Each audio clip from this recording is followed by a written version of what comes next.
What is going on, everybody? Antonio is the gamer here, joined by my two co-hosts, Super SSS Rank and Mikkel Smith. We are the Press Start Select podcast, back once again with a new episode. Now, normally we would get into the introductions, kind of check where everyone's headspace is, but there's a lot of topics to get to tonight, a lot of think pieces to be had, a lot of deep sighs, and I regret to inform y'all type takes on some of the topics tonight. So let's start with the big gaming news and, of course, the big gaming elephant in the room. The big gaming Mario elephant in the room, if you want to be more specific. The Nintendo Switch 2 was officially unveiled and revealed while we were taking a break between episodes. And there was a bunch of contrasting news outlets coming out. First, it was, the console price has stayed the same across the board. But at first, it was games are going to be $80. Then it was certain games going to be $80. Then it was certain games going to be $90.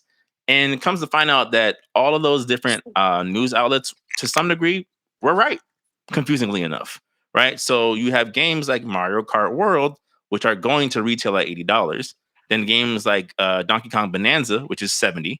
And then if you want Breath of the Wild, including the DLC, it's going to be $90. So with the console being $450, the controller now having a literally pay-to-use camera, and just everything that has been kind of laid out with the Nintendo Switch 2. What were your guys' thoughts? Well, first, before we get into all the pricing, what were your guys' thoughts on the console specs, the games revealed? Was there anything that surprised you in a good way? I mean, it's a PS4. But it's a PS4 in your hands. Okay. We haven't had that before. Okay. I mean... But there's only to get the full resolution, you need to sit down at your house. Yeah, but that's always been the case with Nintendo Switch. Yeah, but then as I said, it's a PS4. Mm. A PS4. As Thanos would say, all that for a drop of blood. So there's nothing about it that you liked? I mean, I like the fact that the Bloodborne era of Pokemon is going to be available. Pokemon Coliseum and XD for a price. Of course. Of course. But other than that, bro, I mean, yeah, it's about time for another system, but I guess, the mystery hype just kind of died down of okay, so how far are they going to actually go in terms of specs? So, I mean, it's a PS4, which is not bad. I mean, because to be honest, we haven't really seen a huge graphic, hardware jump, even with the system that we have now, if you're being brutally honest. Yeah, definitely. Just faster loading times. Yeah, 40% extra graphic overhaul, but other than that, it's a PS4. Congratulations for them. A pretty pricey PS4 if you think about it, in that aspect. Yeah, so let's see how far that brand loyalty goes. Yeah. That's right. Let me get your thoughts on it in terms of the things that you liked. We'll get the things that we liked out the way first with the Nintendo Switch 2 reveal. See, yeah, I was actually impressed with the power, supporting up to 120 frames. That's what I wanted. I wanted 60 frames per second. So finding out it's up to 120, depending on the developers. I'm expecting Nintendo's to be high res, 60 frames per second. That's what I expect. It should be able to, since a lot of the games aren't visually demanding. I like the improvement on the Switch. The design is fine. The design is fine. The specs are fine. It's a great handheld, slightly bigger screen. The games are compatible to a fault. Overall, the price, I was expecting that. I kind of made the predictions last part, if you remember, around the price. I was expecting a little bit lower, but yeah. I mean, yeah. So because if they're gonna be able to do that for that price, would be fine. It's actually it's actually on par with the Steam Deck as far as power. I think it's great. I like it so far. I'm satisfied with what I wanted the Switch 2 to be, but if I'm allowed to, the drawbacks felt like they shot it in the foot. Them shot themselves in the foot with the name. Should have called it the Super Nintendo Switch. Would have They should have. made Honestly, would have been that would have jumped over the leap of should I? But it's a Super Nintendo Switch. yep. And we'll You be know, releasing a put me limited in the edition Genjutsu. console that has the Super Nintendo outlook on it, or whatever. I wish the colors were back to Frieza colors. Mm. You feel me? They should have went with the Frieza final form colors, but again, I do feel like the black is to show the buyers that we take third party serious, guys. So go ahead and come. It has that more of a sleek, defining look. I feel like that's what they were going for, like that Nintendo Revolution, the code name that the Wii had, which I back in mean, those days. which they predicted it right. It was a revolution. The Wii. Y- If you, I mean, Yeah, if we really want to be like giving respect to Nintendo, a lot of companies copy Nintendo. Like yeah, Sony and Xbox don't innovate the way, or should I say, innovate as often as yeah, Nintendo does. The yeah. Kinect and the PlayStation Move did not exist before the Wii. You know what No, I'm it did saying? Like not. it's like Yeah, they Nintendo definitely has a lot of, whether these companies admit it or not, they look at Nintendo like dad. When it comes yeah, to yeah. hardware innovation. So those were the takeaways. Also, the games not actually being on the cartridge anymore, but you're still charging me how much for the actual cartridge if the game's on the cartridge? That was a little infuriating. The game prices for games that I already own, I have to pay for an upgrade for games that I already own. Not for all of them, but for DLC, most of them, yes. but for most of them, okay. The color scheme, I already mentioned that.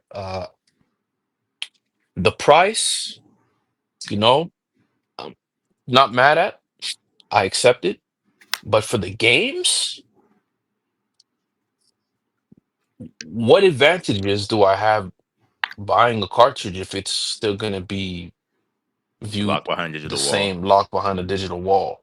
Well, they did say with the game key, you still have the, I guess, perks of a physical cartridge in sense of like, let's say I buy a game with the digital key, I can lend it to you or Tim to play. Whereas if I bought it digitally, obviously I can't do that. You could have done both. I won't buy that. You could have did both. You I could have mean, did of to the part course, where I have the physical and because I have the physical, I could choose to lend it out to whoever, but it's limited because right? But I mean, which the truth of that is what I've been saying about all these consoles and where we're heading. Of like they're trying to not so subtly get places like GameStop and Best Buy out the paint. We want to have a 1-to-1 with our consumer, and we direct and determine what that price is. I don't want to hear about no clearance sales, no pre-owned price, none of that. and why not sell it directly? That's what they're doing. But Yeah. with the physical.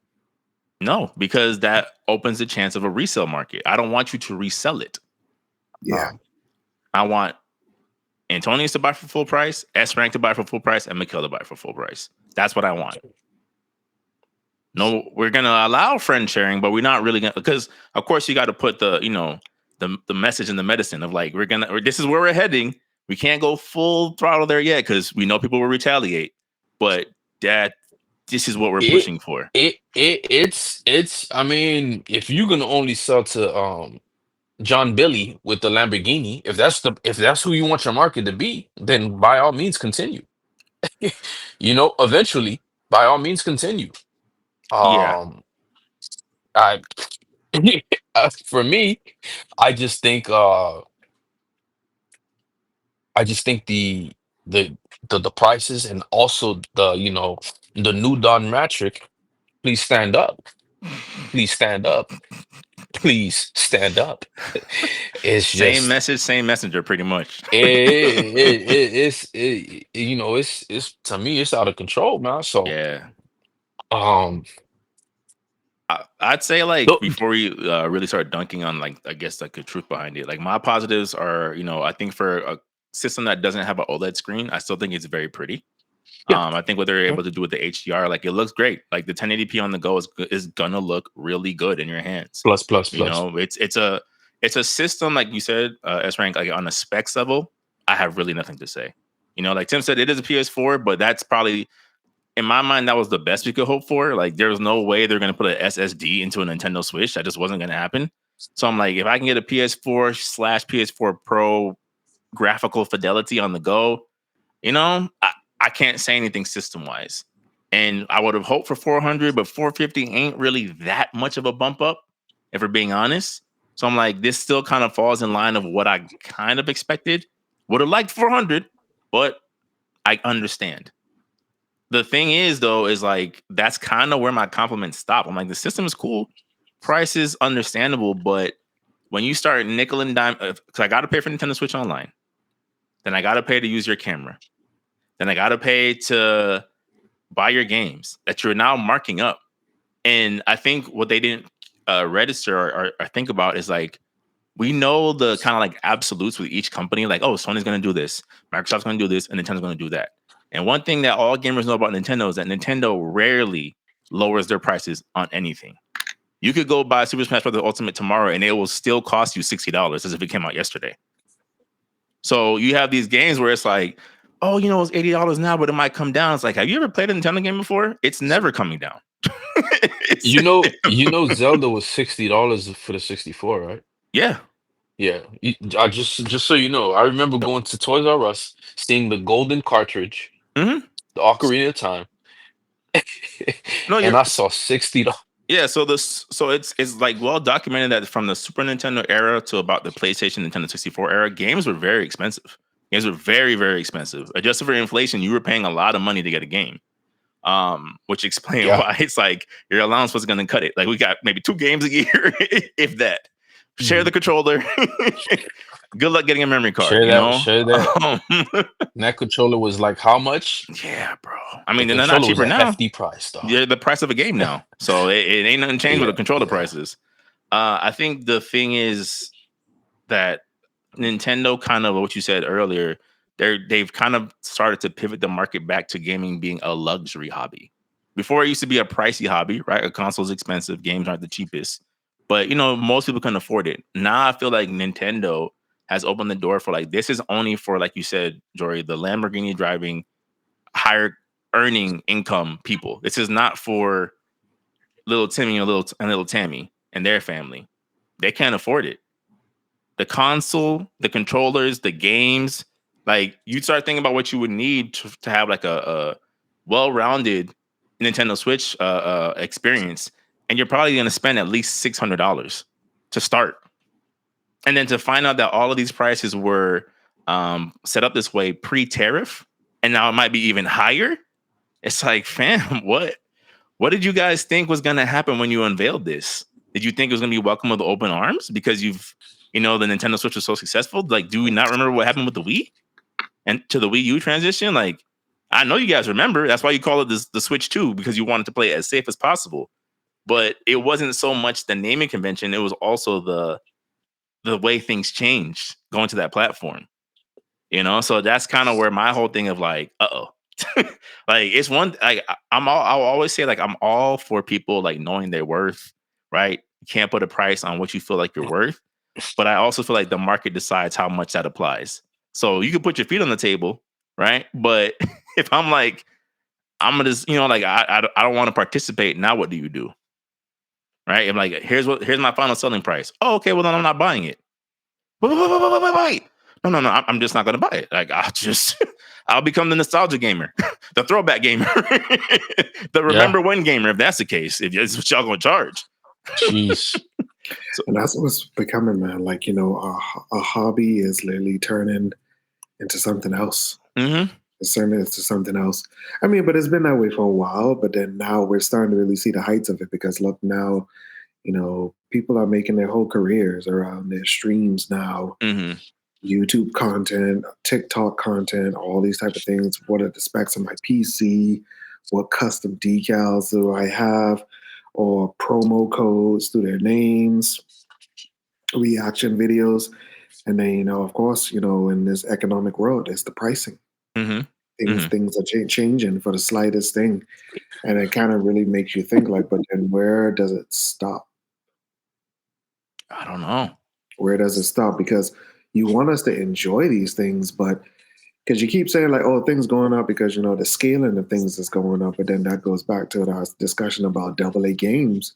Well, if that's the case, bro, like give us some good AA games that we could just enjoy, because there are some ones that have good longevity to it. Because if you're telling me all these AAA titles cost you this long and take this long, it's like, bro, that's an investment. Yeah.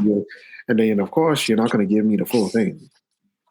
Right. You're gonna nickel and dime me. You're gonna hide the remainder of the 5 years of the game behind multiple season passes. Because back in the day, even one was kind of crazy, but now you got multiple. And when you tell me you're a game company and that you have multiple season passes that almost cost like $50 a piece, I mean, you tell me. So basically, this full game package is about to cost me like roughly probably like around $200, $300. Yeah, easily. Okay. Yeah, I mean I think that's kind of like the underlying thing that like even other content creators that I've watched over the past 2 weeks, I haven't really heard, even the Nintendo centered content creators, I haven't heard them really say anything too positive about this rollout. Of like the underlying thing is like, yo, Nintendo is tripping, and if they tripping, you know what I'm saying? Like You got Reggie Fils-Aimé coming from the bleachers like a WWF SmackDown interruption promo, saying, "Yo, what are you doing?" Yeah. You're the Nintendo Switch tech demo. You're charging $10 for that. This is how you use the Switch 2 for a price, and it ain't even better than the Sony one. Like Sony outdid y'all. Right? Sony gave us a video game, like a video game for the free. So like to me, I'm like, it's such a bittersweet feeling because, sometimes like I'll listen back to our old pods to try to see if I can remember some of the things we covered before. And I was like, it's crazy because the last time we spoke about Nintendo, they actually addressed a lot of the things that we brought up as concerns of like, yo, where's your Donkey Kong IP? And like you basically gave us Donkey Kong Mario Odyssey with this Donkey Kong Bonanza, but it's such a sour taste of like $80. Yeah. We wanted more Kirby. Oh, Kirby's getting DLC and a new game. But $80. It's the meme of not like this. Not like this. All over again. Like with all this, yeah. Yeah. So I guess my question for you guys is like, we always know that there is definitely some level of disconnect, even though consumers generally have gotten smarter and wiser to game consumption habits, but there is still a disconnect between online discourse and what people actually say with their wallets. Considering that the Switch has sold as much as it has, do you guys see the Switch 2 still being a success for Nintendo? I mean, at this point, I would say yeah, because you could tell like there's just a certain point, especially after the last few Nintendo Directs, that people are just, they're just desiring anything. Desiring anything that's new, anything that's hip, anything that's new. Because even like what we said, bro, is content creation drives so much. So word of mouth about all these properties is what drives attention and interest now. And, it's almost like how when we were talking about Daima, it's like aesthetic over substance. It's like so many things are just, oh yeah, I want it. Like that impulsive consumption.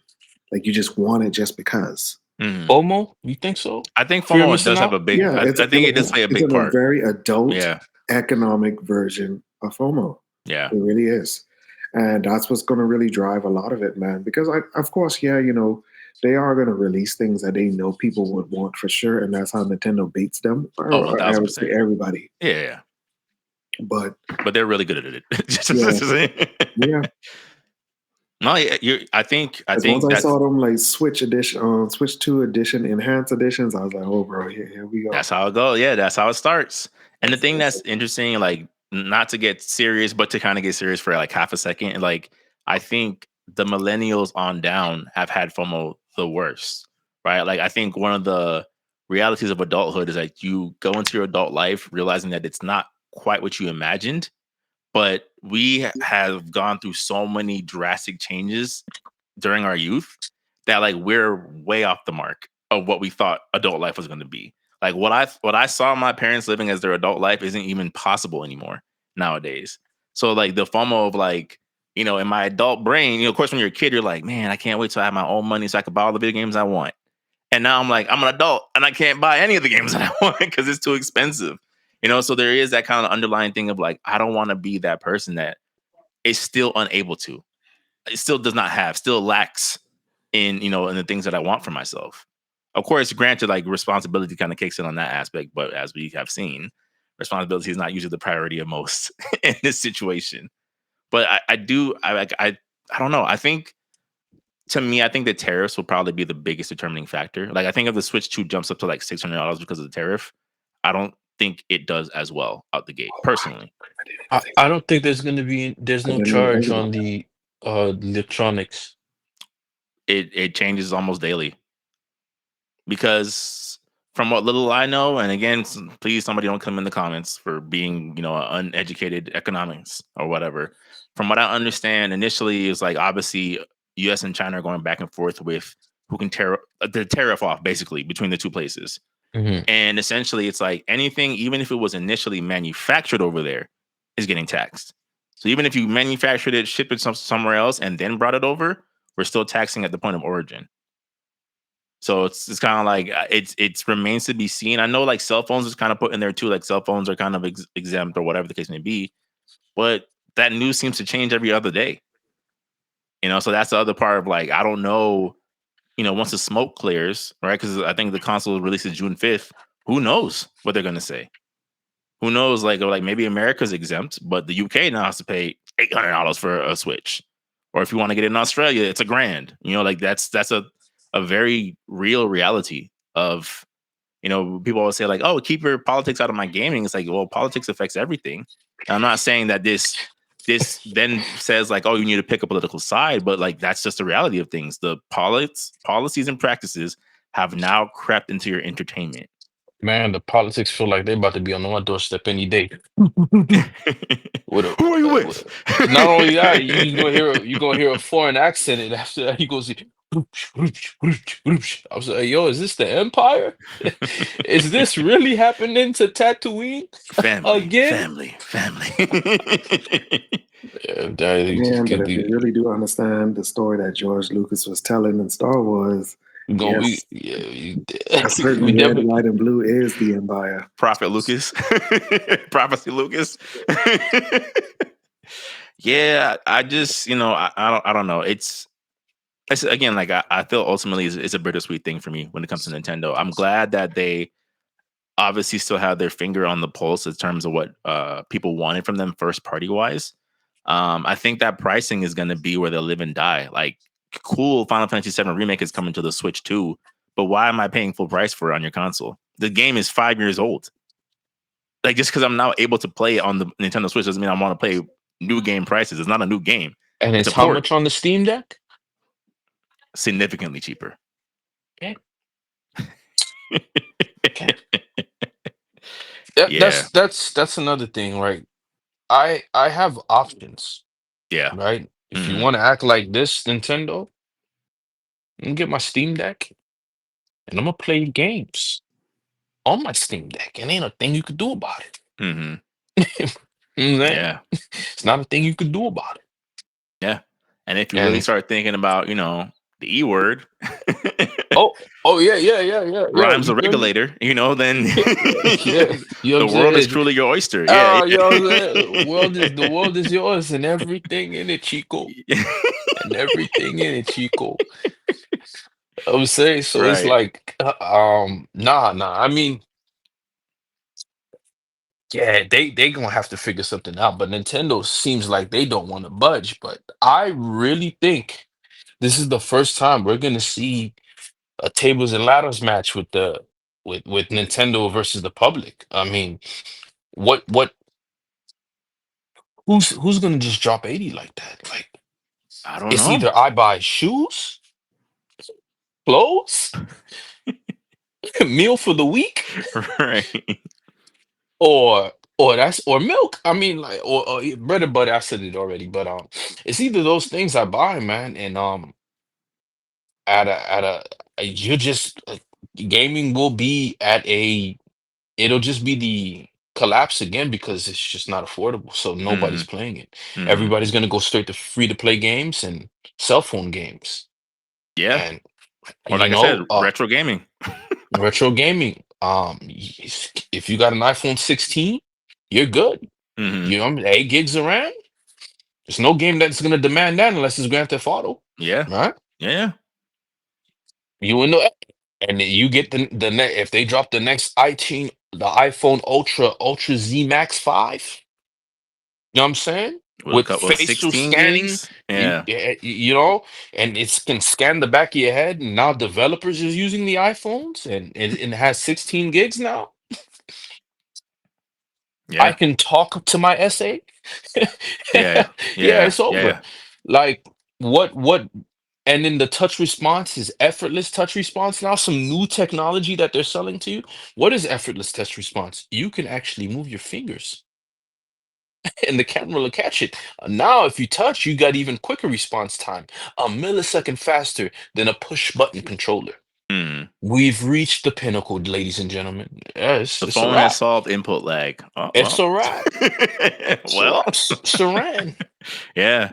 No, it's again, June 5th will say a lot. I think that will be the telltale sign of again, because again, the internet, if you look at the internet, right? If the internet tells it Assassin's Creed Shadows were doomed for failure, the internet tells it, like there's all these things that like are kind of spoken as absolutes. Then when you start looking at the real world applications, like it's not quite true. It's just a lot of people with a platform talking. But I feel Hmm. like with this in particular, it's like, yeah, little Timmy's mom may not be as into the know as we are, but she's going to ask someone that she knows in her family who's in the know, and they're going to tell them, hey, tell little Timmy to get comfortable with that Switch 1 because the Switch 2 is going to beat you all over the head. Because And he's going to yeah, want to play if online with his friends. He's going to want, the newest games.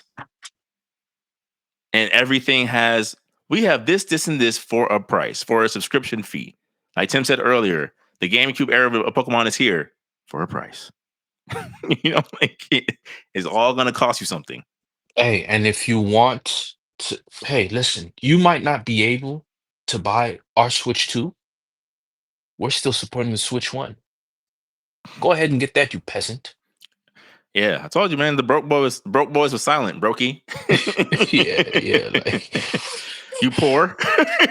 yeah, you cur. You know what I'm saying? Right. Like, nigga, It feels like a slur, nigga, like you poor person. Whoa. what do you identify?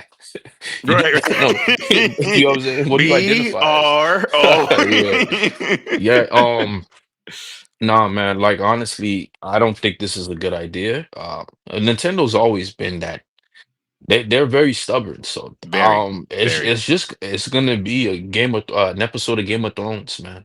Mhm. You're gonna that's how I feel. I don't think it's gonna be there's gonna be fear of missing out, but I just don't think it's gonna be as I'll be 100% shocked If it does if like really it's well. if it's Mm. if it does better than the Switch 2. Mm. Anticipate more is that the Switch, We'll start selling the more. original Switch will Mm. already start selling more, and the games would be bought again, and then that's it. There's a they created an economy within themselves You're right. because of what they just did. Right. So you're gonna have people like, yo, hey, learn how to put more games onto this. We made our own, Yeah. So I like would I you would got actually imagine seeing a rise in the sales of Steam Deck this year. Not for nothing. oh, And Rock Allies. I would hey, not be yeah. surprised if those don't start selling more. Again, especially once they can make things a lot more user friendly. That's the only thing that's really missing with one of those things. If If I'm they can make them user Microsoft, friendly, you're done. mm, this is your one chance of sending that Hail Mary to the end zone. The pathway is cleared temporarily. Sony's trying to figure it out. Nintendo's an elitist. You Launch the also have console. you also have the guarantee of choosing who your quarterback is. Mm-hmm. Patrick Mahomes, Tom Brady, Peyton Manning, Drew Brees. And give me another one, man. I'll put I mean, Russell Aaron Wilson in his Rodgers. prime. Aaron Rodgers. Okay. All right, let's put a scrambler in there. Let's put RG3. You got all these quarterbacks to choose from. 04 Michael Vick. 04 Michael Vick. Now I'm gonna give you the receiver. You have the choice of picture Jerry Rice. Deion Sanders. Deion Sanders, even though you're DB. You give me another Deshaun Jackson. Yeah. Steve Smith. Let's go. Larry Fitzgerald. Anyone from what, the 72 Dolphins, the undefeated Dolphins? Pick anyone. That's all. This is who you got on your got on your team. You Xbox. can win. Right? You can be like, hey, listen, man, we're not charging you these prices. It comes, we give you a year of Game Pass or 2 years of Game Pass free. Just for buying the console. Just for buying the console. What you worried about the specs on this? Did you know that you can play 120 hertz OLED on our console? Right. And guess what? Every game created by Xbox, from the moment of Xbox, that's my Phil Spencer impersonation. Mm-hmm. From the moment of Xbox inception, is now playable on the go. Introducing let's Microsoft introduce Steambox. You got all your sea lions, you got all your chickens and roosters in the coop cheering their head. You know what I'm saying? That's this is your one true chance, because now everybody looking at Game Pass like It looks better and better every day. I'm telling you. Let me Phil, find a you were pull up on for to an Xbox Series X. It's over. I'm about to see Satya and Adela come into the room and Phil, let's have a talk. Remember that scene of Batman when they fired when he told the Commissioner Gordon to get out? Let me talk to Harvey Dent. You solved crime in 1 week. None of these police officers could do. That's the conversation you're gonna be having with Phil. Phil, what do you want? Tell us how we win, Phil. Tell us how we win, Phil. You were right. I was wrong. Big head honcho. Right? Let's rebrand Xbox from the ground up, Phil. Tell me what you want and we'll make it happen. This will be unprecedented, guys. We'll see. We'll right? see. Because one thing that we've come to know about these companies in general is like if they can find a way to trip over their own shoelaces, they'll do it at the top of their lungs.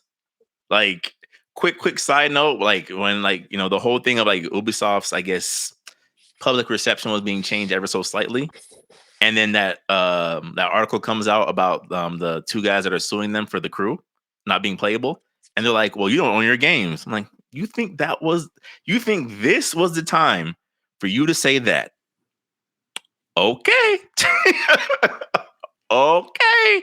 And you wonder why they've been praying for your downfall. All right.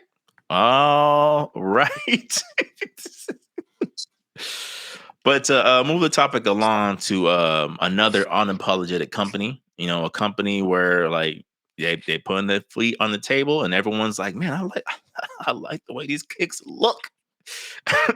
A company where they tell you, hey, we see the memes. You know what I'm saying? Like we remember the 90s. Remember the 90s was a different kind of time, right? Before all this politically correct approach to things took place. We remember that feeling. We remember when, you couldn't buy a Jeezy Snowman shirt in the mall. We remember when your parents would give you the side eye coming home with a snowman t-shirt and asking you, what does the snow represent?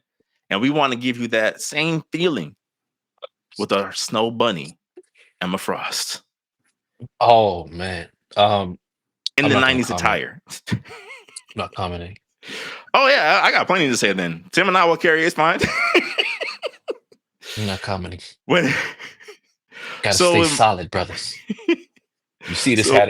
This ain't no regular beanie. If you gotta stay solid. So Marvel Rivals dropping Emma Frost, who again, let's call it for what it is.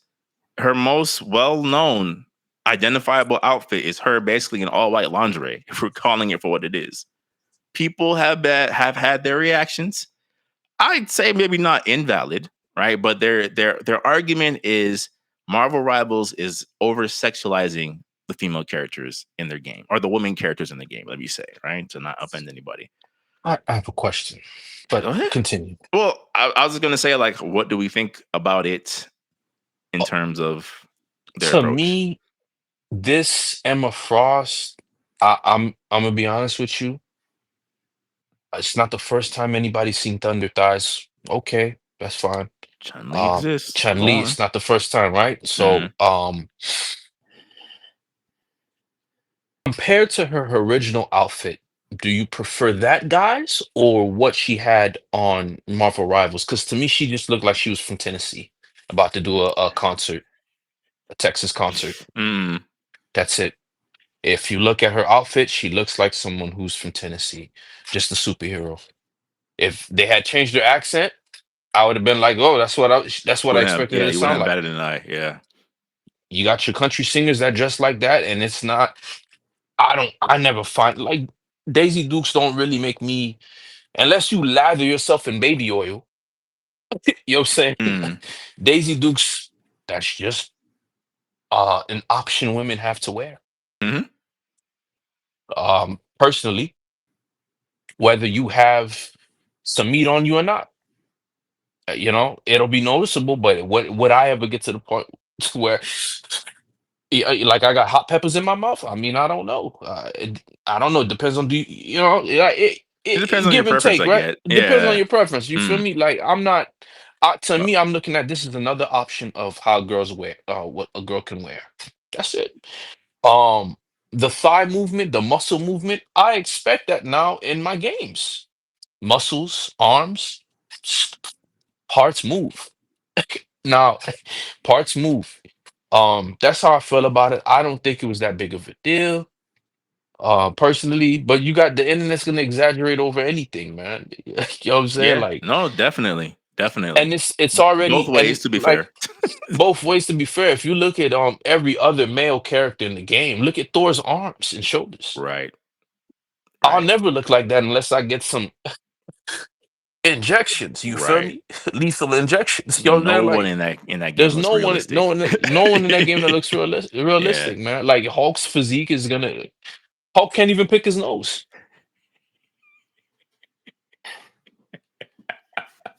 You know what I'm saying? Now everybody. There was glazing Captain America's rear end. Him and Spider-Man. No, him and Venom. Him and Venom. They was glazing Venom. They made Venom like people was. I'm like, yo, Venom is a raw character. Why y'all making him look like he putting on latex and treating him and I'm like, yo. You know what I'm saying? And it's coming from both. I'm like, I never looked at Venom like that. I'm just looking at Venom like a symbiote, man. Right. Y'all doing this, and I don't think game companies should personally. I mean, unless you made a game that was AO, but if it's not, I don't. I think Marvel Rivals has creative freedom. That's how I feel about it. Um, the other costumes are a little bit more scandalous. Imagine that build Emma Frost with the way she's How drawn she's in the usually X-Men. dressed. Yeah. Like, y'all want that instead? So that's my Who thing. in here want to start a riot? Woo! Yeah, exactly, dog. Tim, Exactly. what you think, bro?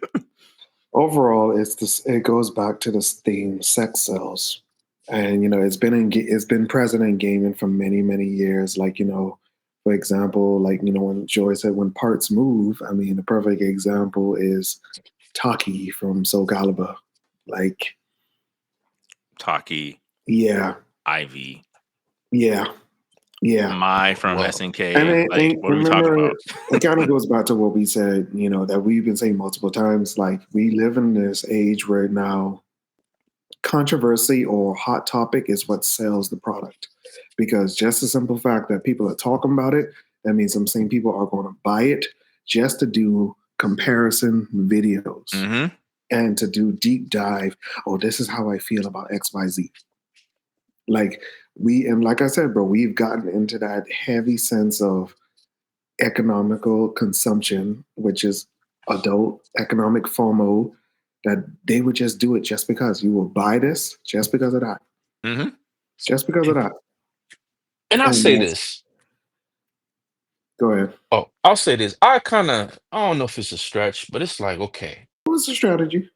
No, not you, not you, not you. I'm not like, no, I agree with you. But I also sometimes on the back end feel like there's certain people are gravitated to certain body types and physiques, right?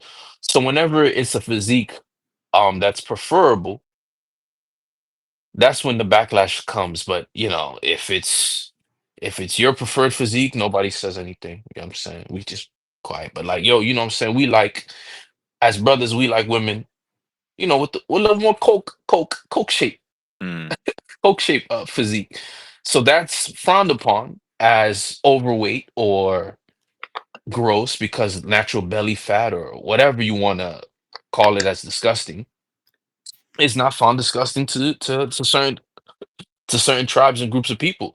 So I feel like the hate comes from that sometimes. I don't know if I'm making I don't sense. even think it's hate, bro. Like I said, I just feel like it's just, the internet rambling. It's Because selective Tim likes outrage. this, yeah, because Tim likes this shape of woman, and Tim's tribe likes this shape of woman. Oh, it's bad. Oh, yeah, that's how I'm like, yo, this Yeah, wasn't. I just feel like I don't think it was that we've entered the serious. realm where everybody just needs to be obtuse to something. Like Got you. Yes. it has to Yes. be Yes. there has to be a Yes. definitive counter, an echo chamber, something of that caliber. Like there's really like there's really no sense of real like technical critical thinking, or it's just like I said, bro. People are just saying things because they want that view count. They Yeah, and want it's it. like, and even if it's more than just a view count, they really feel that way. Like you said, Tim, it's an echo chamber of like, I don't like this, and I need as many people possible to hear me say why I don't like it. So you don't like it either. And Yeah, it's like, well, I don't feel that same way. I'm sorry. I yeah. mean that Dragon Dogma coming out, And videos it coming goes out soon. You know what I'm and saying? then Like, and it kind of goes back to like the way how media is now is that it's just meant to tell people what to think. Like no, like I'm going to do the thinking for you, and I'm going to tell you, and this is how you're Yes. going to think afterwards. Yep. Like And don't that's you how. dare object. Yeah, Infinite Sekiyumi, dog. Yeah. Yeah. Yeah. No, seriously, I think that you're right, Tim. I do think it is some of that of like, you should be on my side about this because I've worded this essay better than any video essay I've seen on the internet. It's like, fam, no, like just no. Like for me, like I said, I was raised in the '90s. Like this whole idea of like, this is a game that kids play. I'm like, have you been to a comic book store in the '90s? Do you know what I was seeing in the '90s? I said in the group chat, my version of Black Cat and the version of Black Cat that they show today are two entirely different people. Completely different people. She had a V cut that did not stop until her belly button in the '90s. This is a Tuesday for me. Like that's how I looked at it. Like I'm not. Full body actual cat suit. Mm-hmm, You know what I'm mm-hmm. saying? She was definitely modded by the modded community, but that was just how they was drawn. Even Peter Parker was outrageous. That's a Yeah, high schooler. right. Who's able to crawl into air ducts, but he's built like a linebacker. I mean, Nah, man. okay. I mean that world was created by the great leaders, man, the great innovators, man. So No, for sure. I'm just saying, like this whole idea of like they're marketing this a certain way. I'm like, I don't think they're marketing it any other way than it hasn't been marketed before. Like yeah, just this is Dead or Alive 7. everybody's This that is are like Calvin Klein model or Victoria's Secret. You make your yeah, pick, guys. This is what's pick your happening. choice. This is just what it is. Like again, not trying to throw myself in front of the Marvel Rivals hate train. It's just like I didn't see. I'm like, this out of everything else that this game introduces, I don't see the issue with it personally. I Yeah, don't yeah, see yeah. this is where we draw the line that this notoriously known scantily clad X-Men character is scantily clad in this game.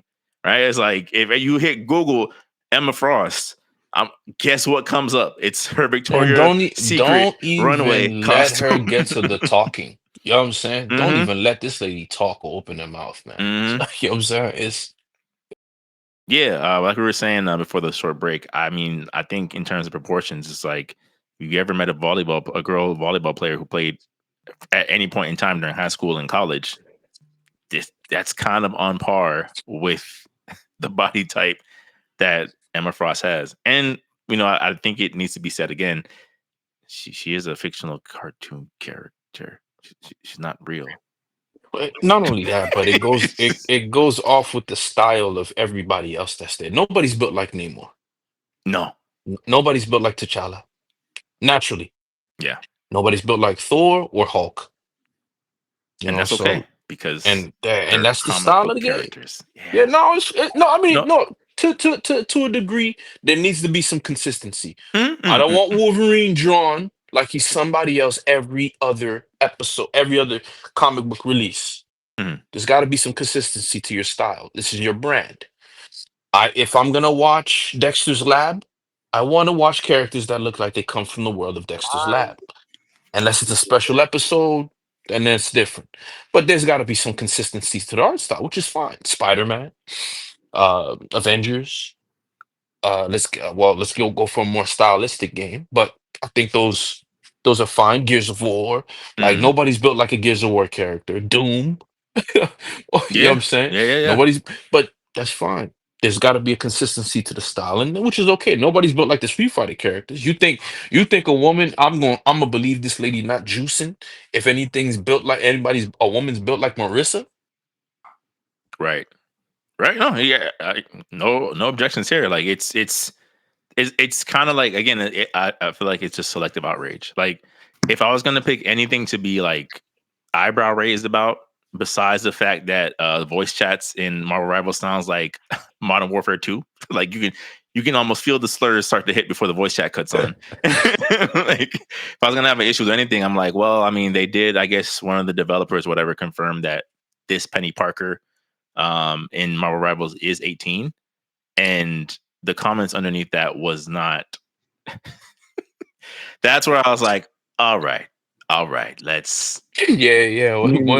Let's. It kind of, to be honest, when you really, especially as an adult, you really do see, like, in every form of media we've enjoyed since children, there's been a sense of, like,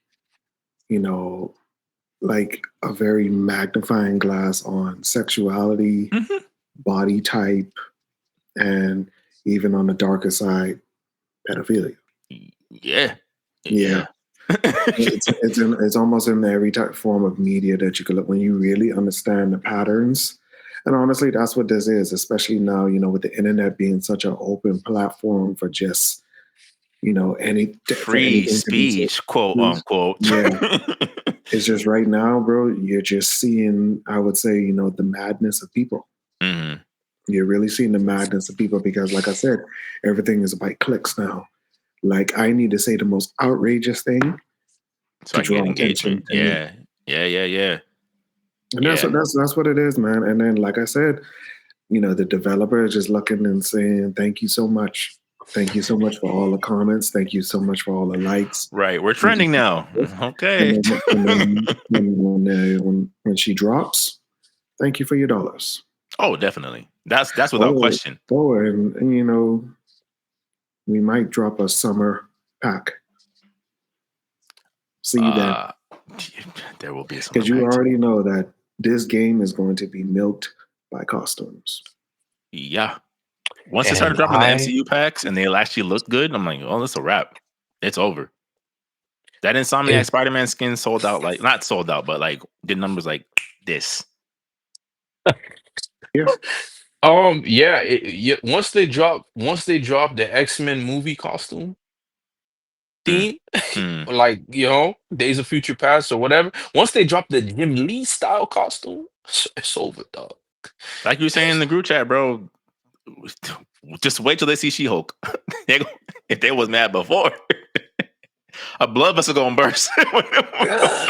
She-Hulk, that episode, to me as a kid, I was like, this too much. This blood vessel going. So I guess I say in conclusion on this topic, can't ban the snow bunny. Mommy Frost, a supremacy, restoring the feeling, bringing back the dark ages, and all the other controversial things that's gonna make this clip go viral. Oh my gosh, man! I think out of again, in all seriousness, I'm like out of all the things that we've been I presented to, was like Tim shocked. I said, thought it was modded, bro. no. If you've seen how Marvel Rivals have rolled out literally everything, I'm like, this is pretty on brand. They dropped the MCU version of Namor's costume, where people were still making comments about it when the movie was out, about like, man, that bulge, it's like, woo. And that's the costume that they dropped. Whoa. So there's been no like scale Wow. back from conception. Like that's what I'm like. To me, I'm like, I just don't think this is not where to put your flag in the ground and like, this is the hill I will die on, personally. Yeah, I kind of want the game to just people to play the game for the game being. I don't want I didn't want this game to have that type of reputation, man. Because it's like, dog, let me honestly, bro. But it's happening in every game when you think about it, bro. There's something attached to it. That is just the environment that we are in. Like, we saw with Assassin's Creed, South of Midnight, all these other properties, bro. Like, there's something attached to it, bro. Even just with the whole intergalactic, female boss type of, like, it's like they're finding something to attach to everything. Yeah. South of And it's usually Midnight, not I'm positive. just like, bro, but South of Midnight art, it's different looking game. It looks like it's claymation, but it's not. I'm like, how do you not? I mean, want we can get this? into it because it's one of our topics for the night of like the South of Midnight reviews and the reception it's been having. But go ahead, like that's. I'm looking at it artistic wise, and I'm like, yo, the next installment of this game. Personally, for me, I would have changed a couple of stuff on how it played, but this is still good. This is still, it's not bad, but it's just my take. I felt like South of Midnight would have been a flawless, infamous type like open world esque within the bayou setting. I think that form of storytelling could have been executed better had it played like that of its own, even and still remain as artistic as it doesn't have to look like Infamous or anything. It could have still had that style to it, but I think it would have just played better had it, looked like that. Or been, I think for a story like that or something unique and creative like that, I think if that frame would fit it more and more people, I would have we don't need a triple A, but this could have been if they wanted to. I think it would have worked in their favor. Personally, for me, I would have taken the risk. But I still like what I'm seeing because you give time for interesting characters to develop. There's storylines. You get time to play a little background missions, XYZ. But at the same time, there was nothing wrong with that level of game and then that scale, in my opinion. So I think it works. I think for the next one, they can be. I think it's gonna do great. I don't think it's gonna do bad. I think it's just gonna be a late bloomer. I think it's interesting enough. I'm gonna give it a try. Still got Game Pass, so I'll be fine now. I just think there was a lot of concepts they could have. I think that's just me being extra. I think it looks great, and it's not me being like just I don't know whatever name you want to just kissing the game. I just think it looked interesting. It genuinely looked interesting. Yeah, I've said Um, this multiple times on the pod. I'm like, I think for again, and I can't stress this enough, for a brand new IP, I don't see what the issue. And I don't mean in terms of the controversy. I mean in terms of like you said, appeal. Stop motion design that has beautiful graphics, an interesting story like premise. It's like, what about this is such a hard sell for some people? Like what else would I'm you part of it. I'm part really of it. I'll holler at you. like? What else would you really want them to do in terms of I mean, the marketing could have been better, right? Like I feel like they went for a long gap of not promoting the game. I'm like, as far as the game as a Because they product, want you to do it. well, yeah, but as we said before, that's a terrible idea to do. Like relying on like a marketing is just for a reason. It's pretty much what I'm saying. Like again, for the people that are tuned in like us, we'll know. But again, I always think of little Timmy, little Tammy, whatever. They got to see a billboard. They got to see a commercial. They got like it. You have to tap into where people are most invested. It can't just be like, oh, well, my favorite content creator said it was dope, so I'll play it. Like that doesn't apply to everything, especially for a new IP. So I think the marketing could have been better. But like you said, that's right. Like I feel like it was a game that, you know, from the previews, people were saying that it felt like a strong 7, maybe 8 out of 10. And that's the kind of reviews it's been getting. A strong 7 or 8 out of 10. That's what I'm saying. Like, what's the problem? That's what I'm saying. I'm like, yo, this is decent, man. This is not bad at all. Yeah, I just, you know, like I shared in the group chat, like I responded to a content creator's post about South of Midnight. That interaction went somewhat viral. Like got a lot of interaction from that. I would say more so than usual. And follow me on Press Start Select. Right. I'm like, the link is in the bio. But the interesting thing about that is that all the discourse I was having, none of it was about the gameplay. None of it was about the story. None of it was about anything that had to do with the actual game other than she may have been gender swapped. She may have been race swapped. And I'm just like, fam, I know Google may not work the right way for everybody, but it does exist. But you see what I said earlier, bro. They're just attaching everything that they can to draw controversy to it, because that's what I said. Like, there's nothing. I mean, to be honest, like, yes, there is a thin line that there are people out there who are going to enjoy it, but then you realize those are the ones who are very mellow and very quiet to themselves, enjoying it for what it is. Mm-hmm. But then, like I said, when it comes to this internet world, like I said, it's controversy. They need to attach some mindless rage to this, because first of all, bro, like especially I followed the company who made this game. They actually made this game on PS4 a while back that I actually liked. So I've been following them for some time. You know, they're a nice studio, and you know, I'm just very happy that they got another opportunity to make something. This was very good, a very fictional, mythical bayou type setting, which was great, which was actually great, and then, you know, it's something to build off of. And, you know, that's what I say, bro. Like, you know, these are the things that we've been asking for a while, like a AA experience, and you just got to enjoy for what it is. Yeah. I don't even think it's a full price game. It's like $40, right? If I'm not mistaken. Like around there. Yeah. So like, just enjoy it for what it is. It's like, but then your thing is like I said, bro, everybody's trying to make it into a big spectacle just for clicks now, bro. And that's the thing, bro. Like this environment is just so toxic. It is just so toxic whatsoever. Like, even just like how you said, a simple comment, like what you said, is like, no, how dare you tell me? How dare you tell me that? How dare you say that? Bro, that was in my mention saying those exact words. I'm like, fam, relax. Yeah, bro. Like, and then, you know, with all this other AI and bots and stuff going around too, like everything is just generated to draw a certain amount of attention, bro. So that's what I said, bro. Like, you know, it's just, you know, enjoy for what it is, man.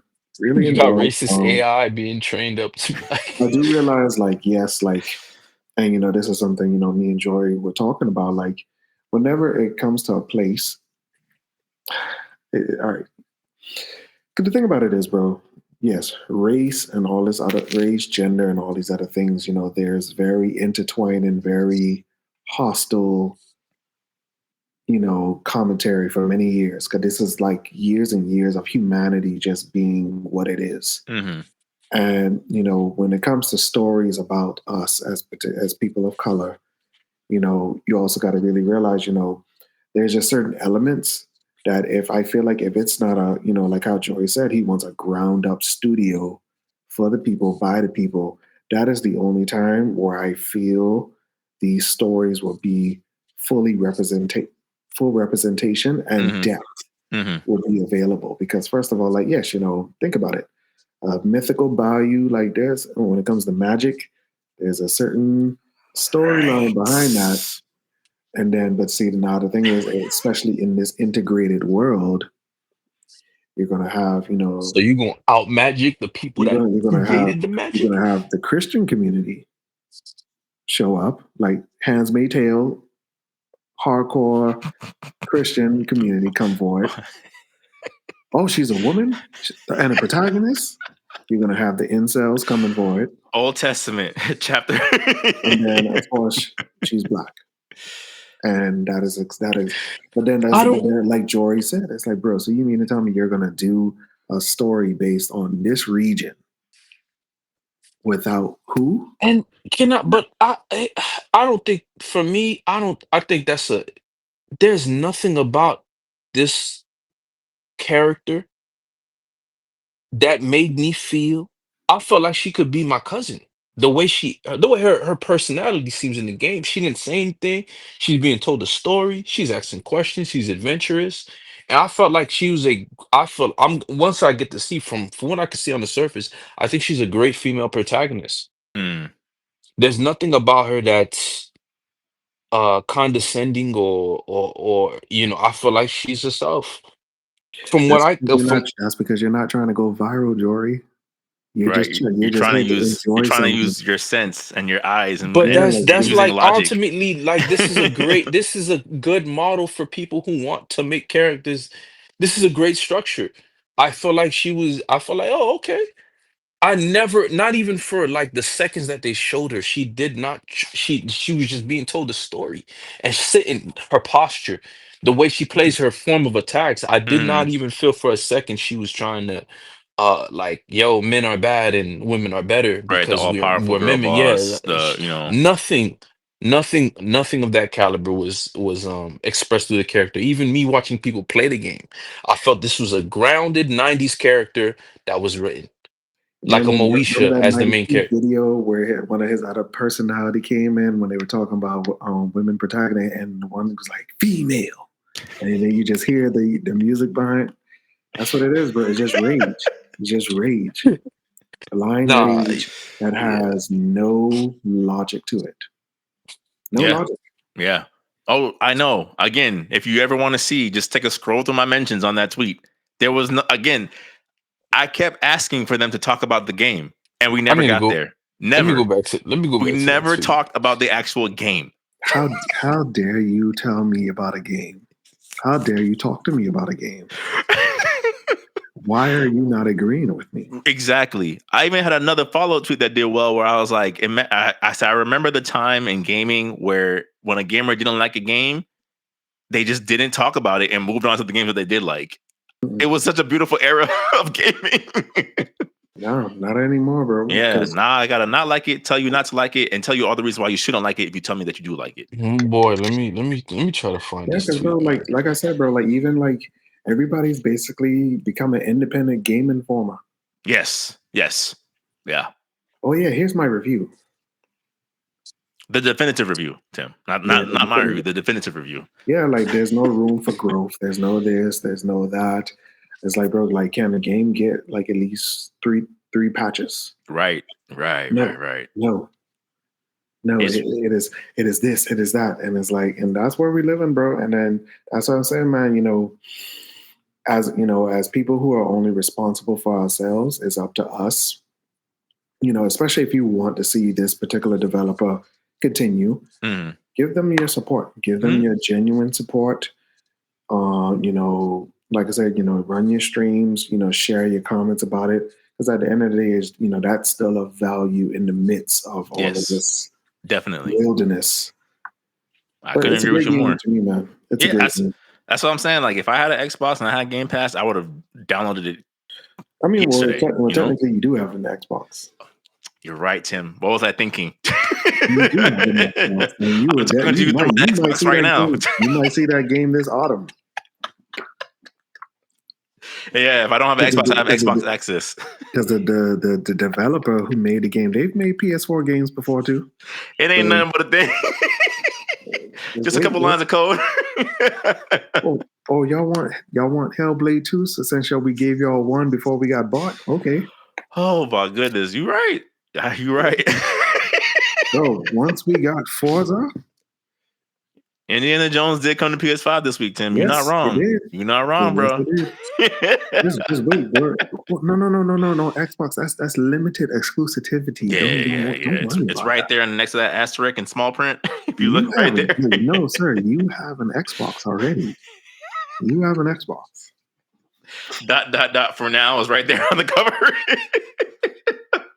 You have an Xbox, bro. You're right, bro. You're right. It's just a matter of when, not if. You're absolutely right. But ultimately, I think again, South of Midnight. I hope it does well. I hope it does the numbers that it needs to do to have a sequel, right? Like I think that's the other thing that gamer revisionist history has shown us over the years. Of like people forget that Uncharted didn't really become that game till 2. The 2. One was cool. It was 2 that took it out of there. Yeah. The Tomb Raider reboot, everyone's favorite, is the second one. It's just this whole thing of like, if the new IP didn't blow me away out the gate, it's a failure. It's like, since when did this happen? Since when is this like, why is the bar now? It has to be a 9 or a 10. Otherwise it's trash and they need to close everything. And this game is a waste of time. It's like, man, first of all, what is a 9 anymore? I don't know. What is? I don't know. What determines that? Because, bro, like I said, man, so many things have shifted over the years, bro. Like sometimes even grading a game feels weird. True. It really does. And it's also like, I'm like, since when did like something being a 7 was almost a 7 bad? Like this is not like, it's not school metrics of like a C barely passing. It's like 7 is like, the game is pretty good. Has its flaws, but one of my favorite games, and I'm unapologetically gonna say it, is a game called Anarchy Reigns. You can get it for the Xbox 360 and the PlayStation, I believe. These are the guys that created Mad World, so it's Sega Platinum Games. And it was a very small, inexpensive game. Oh, I remember this. But that game was so fun. I did not care what IGN said or thought. And this is around the time IGN was still giving some great recommendations for less payola. with a legit. I think it was at the time where the first IGN girl, before she left, the one that actually played games, and then they kind of I don't remember. I don't know if she's in the Mass Effect game, but her. It was around that time, I believe, and the game was, they didn't give it a good. It got like I think it got like a 6 or a 5, but I had a me and at the time I was at the a studio, and my coworker, he was like, "Oh man, this game, I can't wait to get this game. It's dropping out today." I said, "For real? But it got a 5." He looked at me, said, "Do you know what my 5s are?" And I was like, "Nah, I don't." And so I played it, and I was like, "Yo, this game, I get it." Yeah, if it's your And cup of tea, because if it's your cup of tea, then it's your cup of tea. And because it didn't make XYZ, of course, that game was never funded again. But I still, in my right mind, closing my eyes and dreaming a dream that it'll come back. But Platinum Games ain't the Platinum Games anymore. So yeah. But yeah, but but to yeah, your that's how I point, felt. it's like it's the truth. I've said it before on this podcast. Evil West. I can pretty much see the invisible walls when I'm playing that game. Like I can see the jank, but I enjoy the gameplay loop, and that's something I always say. I'm like Tim said, like it has to appeal to your taste. If you enjoy this gameplay loop, sometimes that 7 is enough. Sometimes, like Saints Row 3 may not be the greatest, but it was funny. And I My wanted to favorite be is someone Saints Row down. 2. Yeah. I wanted to be someone down with a sex toy. So I played through the campaign. You know what I'm saying? Like it is what it is. Jeez. That was ridiculous. It Though. I was. couldn't believe they add I'm that not gonna into the lie. game. It was. But You would joust in it, and then they would fly. Yeah, that junk was crazy, man. I could not believe it. I couldn't believe it was in the game, though. Me either. But I just think like that's the thing. Like I know we're past that. I don't know if we'll ever get back to that, but I just feel like this whole thing of like it needs to be this and it needs to be that, it needs to be this. I'm like, since when? There's been multiple things. There's a reason why they call movies a cult classic, where it's like the reviews say one thing, but the fans say something else. It happens all the time in all the media. Like if that album that everyone else doesn't like was fire to you, who cares? Right? Who cares? So like I just feel like with this, like again, I hope South of Midnight is able to do well. I want to see more original IPs have a chance to succeed in this market. And yeah, I hope they get a sequel. I guess real quick in terms as far as the Pac-Man Shadow Labyrinth gameplay. I don't know what is this game. I It's don't. a Metroidvania, but like what? When I saw Pac-Man turn into a mech, I was like, Hey, what is happening? Okay, so I'll give my thoughts on it. Does it make sense? No. Mm-hmm. Should I care? No. This is like Cocaine Bear, Okay. Sharknado, Okay. snakes on a plane. This is what I took it as. This is like, are you giving me a game? Say no more. Mm. I've come to accept that I like video games versus cinematic movies with gameplay in it. Because it's a perfected formula. I play Mario. We play Mario. Mario just so happens to be a game with a little bit of story. But the gameplay is the mover of the force. You know what that kind of game, like watching that gameplay reminded me of? The last Prince of Persia. Yeah, Like, in a good way. Like it's something tweaked a bit. But then, like how you said, Jory, it's a game over a cinematic story. And what is wrong with that? Nothing. Nothing wrong with that. And Evil West is a video game. For me personally, I'm realizing like, yo, I like video games. I never forgot that. I never broke away from that. Why? Metal Gear Solid Rising, Devil May Cry 3 is a video game. It works. Mm-hmm. I'll give you another example. The team that did World War Z, they did Warhammer. Okay. I'm gonna stream that game as soon as I get my MacBook Pro. But anyway, it's a video game. I'm playing the game, and there's a scene to where I'm like, yo, I can't believe they did this in a game. Wow. I feel like I'm in the 360 era where we were playing games. Mm-hmm. It just so happened to have a great story. You know, that's Yeah. there's nothing wrong with that. So I appreciate this game in this climate. I appreciate it. I appreciate that they said, yo, why can't we just make a video game? Mullet Mad Jack. I don't know if you've seen the game or if the gameplay. So basically it's this first person shooter. It looks like a combination of anime fused with what, like Ghost in the Shell fused with Cyberpunk / Duke Nukem. Okay. And you have to keep shooting stuff before your heart explodes. I think that's the premise of the game. And you have to do that through the whole game. Every stage, you have to make sure the timer does not run out. And it's a fast-paced game, and people are like, yo, but guess what? You look at the aesthetics, you look at the main character, you're gonna be like, yo, what is this? This is one of them indie games that's just like, that's all we wanted. It's the games that are that are built around being a game that are drawing people in. Yeah. So and I think to piggyback off your point, I'm like, I think what's hilarious about this game in particular is that like it still nails the heart of Pac-Man, right? It's like Pac-Man still technically is gobbling things to get bigger. He just turns into Evangelion.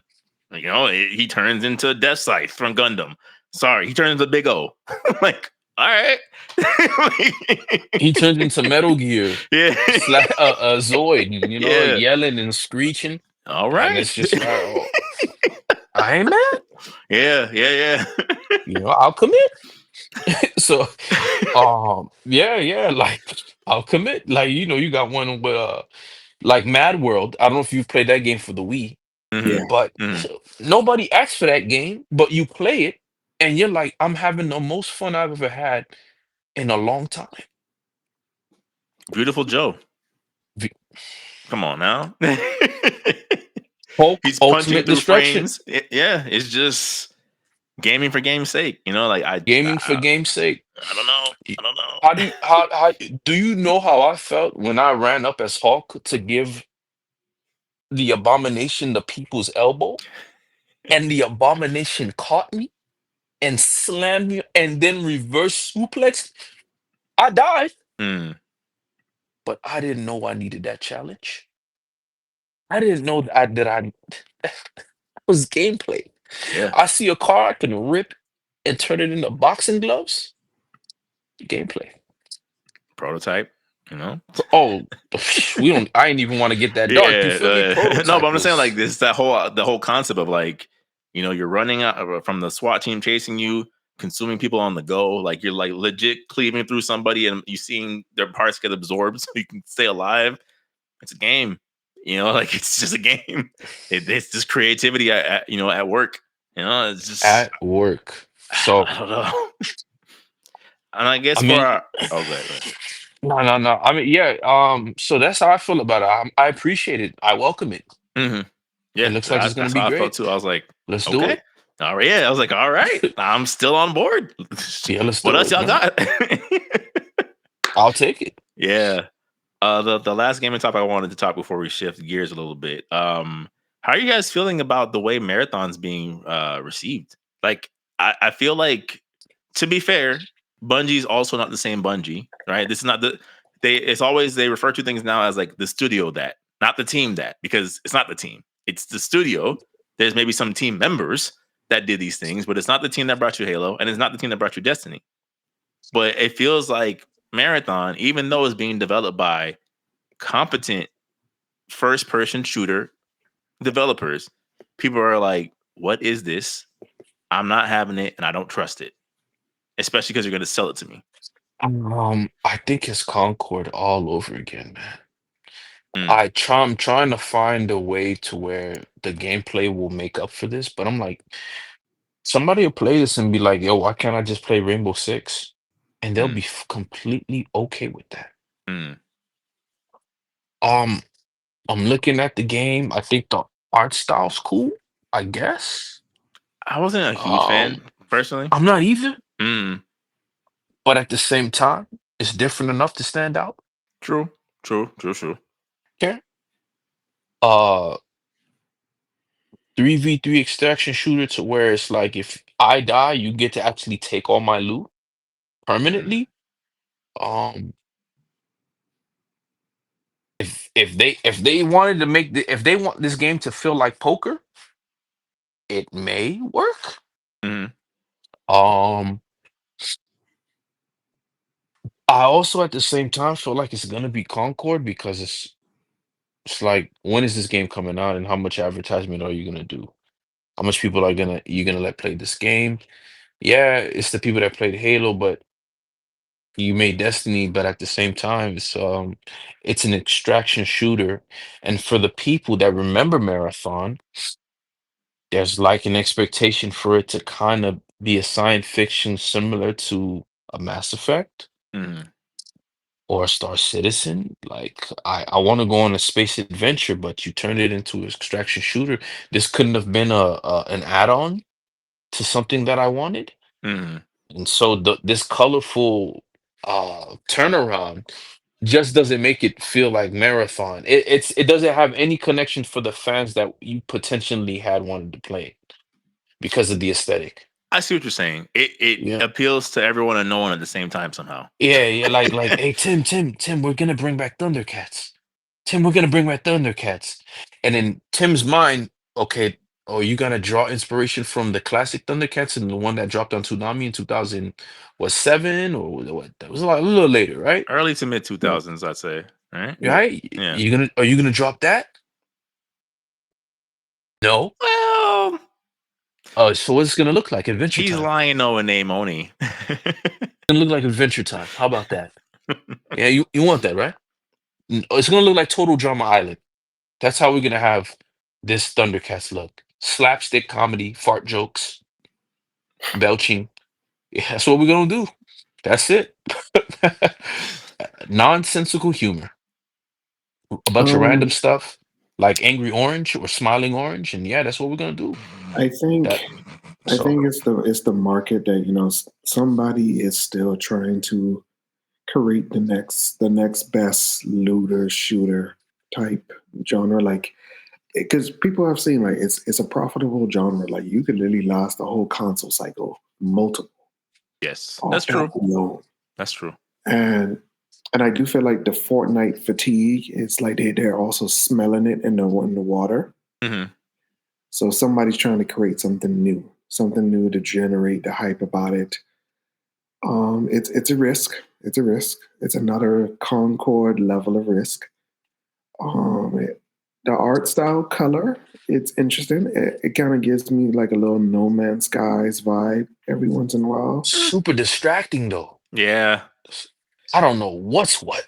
But honestly, I mean, you won't know until you know, and I feel like that's where we are with it. I think I know, kid.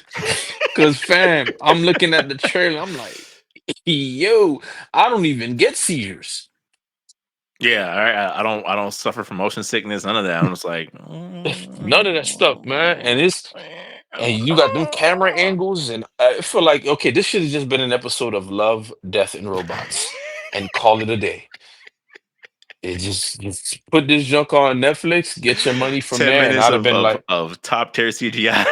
that's what it looked like. I'm like, yo, am I watching Love, Death, and Robots right now? That's Is this an funny, animated from bro. Peru? Oh my gosh. Making this in the middle of nowhere in this, the mongoose, the mangroves or Mm, whatever, you know what mm. I'm saying? The Amazon forest.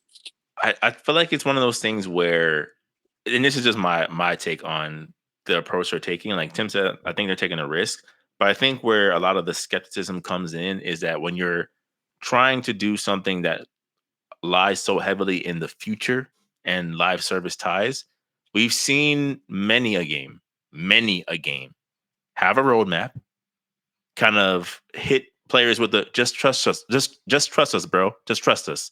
When it comes to their rollout, only for the game to not do well. Half of those things get cut or never be seen to fruition, and the trust kind of gets fumbled again. Look at Mortal Kombat, right? Ed Boon wanted to do one thing, Warner Brother wants to do something else, and guess who got the final say?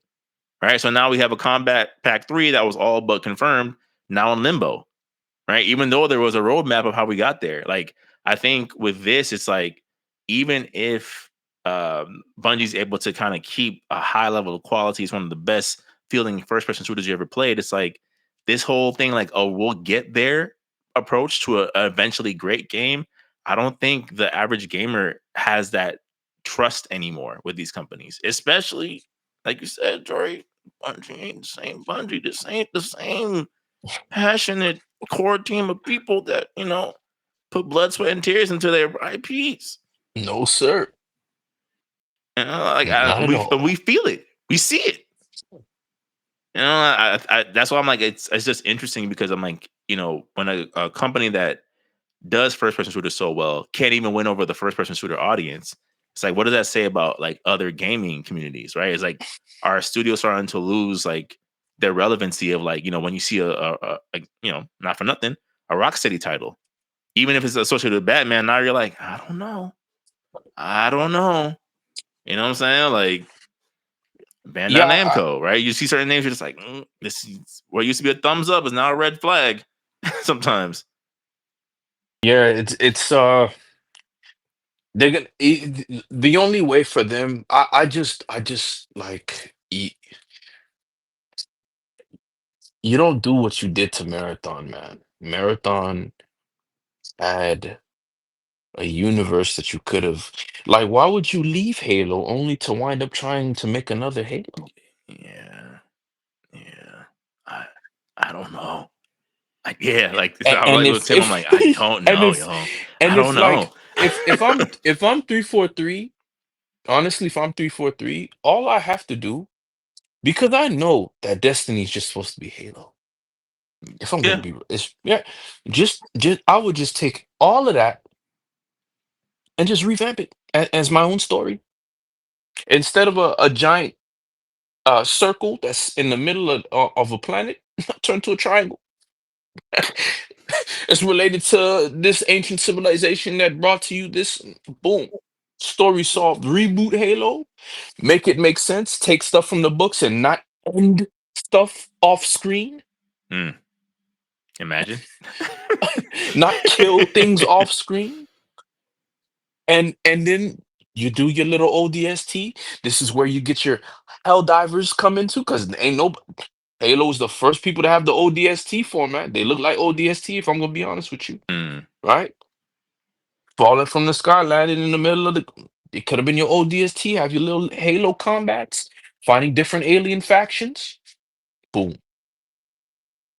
Call it a day. Get your Spartan program up. But with Marathon, because the thing is, it's like, the people that are attached to Marathon are the people that are attached to Halo, because there's like a connection there. And for you to do that and call it Marathon, Bungie's next game is called XYZ. That's it. Should have. Marathon could have been a side scroller game that looked like Doom or Contra, played like Contra. Could have called it. Hey, look, y'all could have did that. But for what I'm seeing here, you didn't have to call it Marathon. You could have called it something else. Because now it just looks like I don't know what that is. Yeah. What was the point of? Is this yours? And then 17 different versions of her from a different universe is talking. I'm just like, oh, okay, 3 characters and it's a hero shooter. Yeah. All right, so we're gonna play as man with blue lipstick from JoJo's universe with sniper rifle. All right, let's do it. Yeah, that's what I'm saying. Like, I'm not just not entirely convinced. I'm not entirely convinced character design wise. Game. I'm like, I don't think know. that game is gonna be better than Off the Grid. Off the Grid. If you've seen that, yeah, it's a game where you play. Yeah, it's like a mixture of. You remember that game with a movie with Gerard Butler called Gamer, where they actually, yeah. That movie was good, right? It was. Yeah. So it's that, but you have prosthetic arms that you can use as attachments. You can change your. They kind of work as a class. Okay. Your arms, and you can upgrade your loot as you go on and progress. Also with weapons, and it's it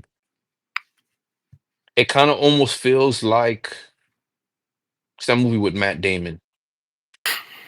I know what you're talking about. Where he has a little metal thing. He saves his Elysium. Head. Yes. Elysium. So it has an Elysium-esque feel. It kind of reminiscent of that director's style, but everybody's playing in a big game for people's amusement. So people are cutting off their limbs so they could win $4 million and getting attachments. People getting shot in the head, being brought back up to life. That's the type of game. But I think Off the Grid is gonna make way more moves because it's on consoles. I think it's gonna be more popular. And you play Off the Grid? Yeah, man, absolutely. Like, I just don't. Marathon's not gonna cut it. I don't care if you on the Xbox. I feel like even if this does somewhat well, like I do think Sony it'll be probably regrets acquiring Bungie. Honestly, I don't for think that price. Yeah, I don't think they're seeing a return, or probably will not see a return on that investment, even with this. If I'm Microsoft, Tim's face. If I'm Microsoft, since Halo's going there anyway, yeah. If I'm Microsoft, and since Halo's going there anyway, if when it does, hey Sony, let's work out a deal. Y'all want to get back up to speed? Let's do this. It's the only way. Because I'm not like people are saying it's unfair to call it, Concord, but dog, it's too late, man. Yeah. I think it's already. I feel like it's already there. It's gonna do great. It might be. It might do good. It might not. Man. It might. It at worst, it'll be okay. That's bad. That's really bad. Honestly, bro, I feel like, especially when that era where everybody was just acquiring studios, I feel like to solve the problem that we're dealing with is just, all right, you've been purchased. Innovate. Give us something new. Give us something new. Like, to be honest, get away from the genre that you are originally from and just try something else. Try something else. Because I do feel like that's what we need, bro. Like, because there is, and that's why, like, why I stand so highly with South of Midnight is because, bro, we just need something new. Yeah. Everything has become so saturated now. Mm-hmm. So saturated, bro. Like, and that's what happens when these genres become that. Like, for example, in fighting games or in some of these other shooters, like, bro, these crossovers are not making sense. No, we They're lost the not plot, making bro. sense no We more. lost the plot. Everything. It's like it's just so IP. y'all met up with these people to talk about a partnership for this. Yeah. And paid money for it? We're gonna put this soccer player and this DJ into SNK. Sounds good? Listen, I mean, the Snoop Dogg stage was an eyebrow cool. raise, It was cool. but it was cool. It was just a stage. It was Yeah. just a stage. I fade him. Run it, then, homie. I and fade you him. understand the Tekken world? Need Like you that. could have said, like, oh yeah, he's Leroy Smith's cousin. Boom. Sure. Yeah. And it would, but it's like, bro, we've entered like a place like, bro, what is this? But then, you know, that's what I'm saying. Like, money is making people go blind, bro, to the point You where should have known where it was going to go when they had Negan. Going downhill, man. So, I mean, even like how, you know, we said, even with the last state of play, like, I just really want to see what are these Sony studios doing? Like, you're trying to bank off your big three so much that is like, so what about the other 12 guys? Yeah. Yeah. Xbox didn't do all the acquiring. You acquired too. Come on. It's like, I mean, like, because that's what I say, bro. Like, it's time for some innovation, man. Like, you know, I think it's time for us to end certain IP trends and just move on to something else, man. And that's what I say, bro. Like, it's time to wrap up some of this stuff, bro. It really is. Yeah. It really is. Yeah. So, I mean, it's a colorful game, so we will see what it turns out to be. Fair enough. That's a good closing statement. But to move to our ever so favorite section of the podcast, back to formula. Back to formula. Now, of course, I proposed this topic in the chat because I'm like, I'm open to objections. I might feel a little bit more strongly on it than you guys did, but when I got no pushback, I was like, oh, I think they're on the same page. So, in a unanimous vote, we're putting Tekken 8 Season 2 back to formula. Now, I've said on previous pods, I've said this in the group chat, I say this all the time. Tekken and the team of Tekken, for whatever reason, even though it's like, again, you see somebody who has the potential but not the confidence. That's what Tekken is to me. Of like, you guys have all the pieces in place to be the one, and you just don't believe. As soon as the lights get bright, you crumple every single time. So when a season 2 launches, the main complaint of season 1 is there's not enough defensive options. And your response to the players are, we heard you and we're addressing it. And your addressing of it is, well, if everyone's broken, they can't be broken. And I don't know if you've seen those gameplay clips, guys, but I'm like, this is bad. Jin is repeating. You get put into a king combo, you are done. It's over. You might as well put your controller down. Honestly, bro, like I genuinely feel in most areas we got played. You know, everybody had decent presentation rolling out, but then somewhere down the line, we all got played in every fighting game except the makeup came off, bro. The makeup came off. It happened with Mortal Kombat. It happened with Mortal Kombat. It happened with Street Fighter. It's like everything is just aesthetic now. It's just aesthetic, and you know, even like Tekken. I mean, honestly, yeah, bro. Like I was very hyped for Tekken, but this, you know, the longevity roadmap of things, it's like, bro, like, is this something? Do I even want to invest in this Tekken now? Because first of all, you pissed on Tekken 7's story, and that's a strike for me. That's a strike for me because it's like, bro, like your first season pass minus the one guest character. These people, they should have been in the base roster. No. And I had to put my foot down with that. I was like, Eddie Gordo, Lydia, Anna. Heihachi. Come on, Heihachi, like, no. And then it's like, and then the thing about it is, then for season 2, you give us a deja vu. Like, bro, Anna was the first character of season 2 with your last game. Like, so what's going on here? I agree with you, Tim, man. You know what? After thinking about it, they should have just all been in the roster. Because when they did the roadmap for season 2, apparently I think there's only one new character. Yeah, So I'm it's 2 just characters like, and 2 stages. and it's like, And I'm worried. yeah. I mean, I know the stages will be pretty, but that's it. This But new it's like, character, I don't know what to expect because it's like, yeah, I'll let you finish, man. yeah, man. I mean, I'm concerned, bro. I'm really concerned. And then, I mean, you know, apparently we were supposed to get more story updates because like you just ended cliffhanger on top of cliffhanger. So it's like, well, you know, was June really there? Or, you know, what's happening with Heihachi 2.0? And it's just like, so I hope you're not trying to milk this into Tekken 9 because like, no, bro, I kind of want answers now. And please don't tell me this new character is about to be Devil Reina. Sure. Why not? Because, bro, it's like... You already gave us Clive, you know? It's like, bro, like... Who cares what we want? even like how, you know, with that video that you shared right now, it's kind of like Tekken doesn't even know what they want to be anymore because now you're basically kind of fusing Soul Calibur into your gameplay.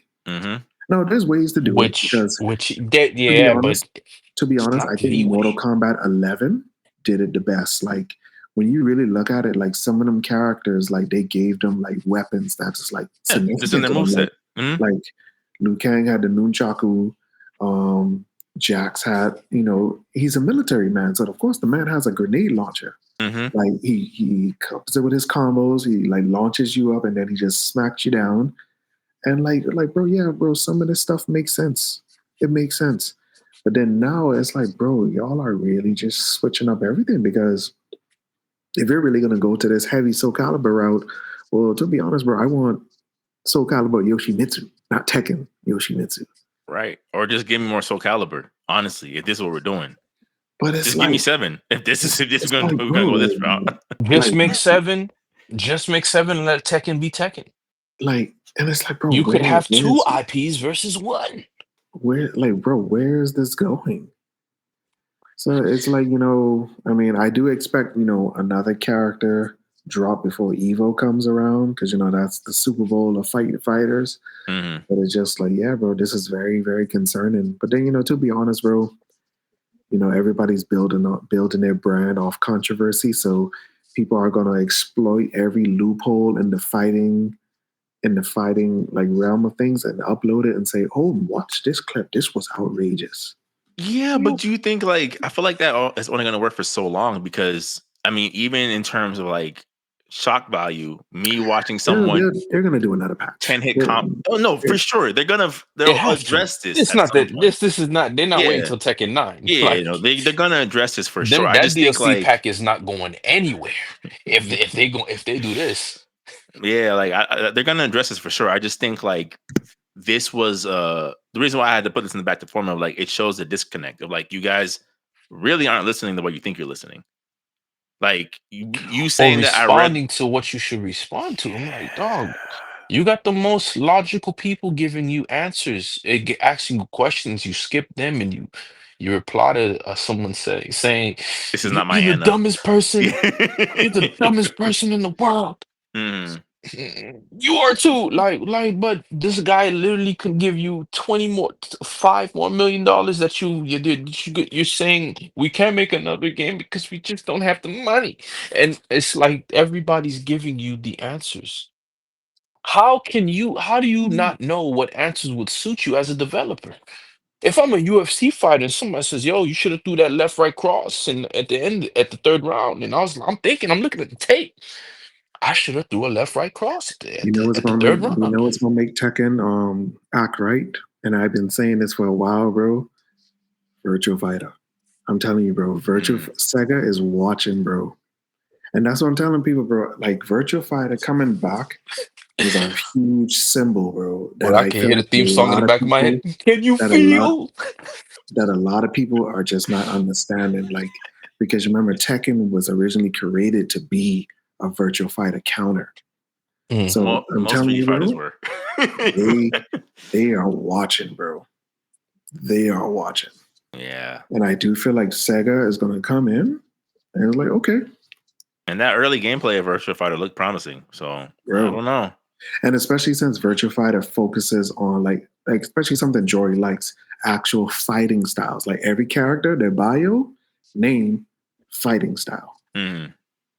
And when you look at it, it's like, yeah, bro, like, oh, what is that? Research. Oh, this is an ancient style where they use. I'm like, oh, okay. Tekken. They punch brick walls in their spare time. And that's why their knuckles are able to like oh, wow. Tekken. Oh yeah, he has a laser sword. And again. Right. Or it's like he practices capoeira and his niece also practices capoeira. Wow. It didn't have to be that way. It didn't have to be that way. Could have just been okay. They practice the Mishima style karate. This man practices Kempo from the Eastern Shaolin Temple. It could have been just that. It's just more flashier, but you know what I'm saying? Y'all want 17 versions of you want 5 versions of the Mishimas. Mm-hmm. Reina's different, so I'm not gonna get mad at her. Her gameplay's for now. True. For now. True. Then you got Makoto from Poland. Yeah, you got man. Right, you're struggling to think of something because you have Brian, Paul. Also, you got there's Steve nothing Fox, it's okay. It's okay. Lee Xiaolong. You don't gotta, bro. It's okay, Lee bro. Xiaolong. This is the runway to kick their back in. You don't have to say that's the thing, bro. Like, yes, like, you know, certain people had issues with Virtua Fighter's character designs, but they had personality though. Horrendous designs though. Yeah. They had personality though. The substance spoke for itself. Yeah. And like I said, they are coming back. And that's what it is, man. That's what happens when you get too comfortable, bro. You get too comfortable. And, you know, and also on the consumer end is also our fault as well, because, you know, like I said, the money talks. Mm-hmm. We supported them. And then, you know, now they're seeing that, bro, we could just do the bare minimum. And they'll buy it. And they will buy it, bro. Mm-hmm. I think with Tekken, man, like they should have just improved on 7. I like the aggression. I know that the entire community is crying about. But bro, see, we know that they could have built on 7, because to be honest, bro, 7.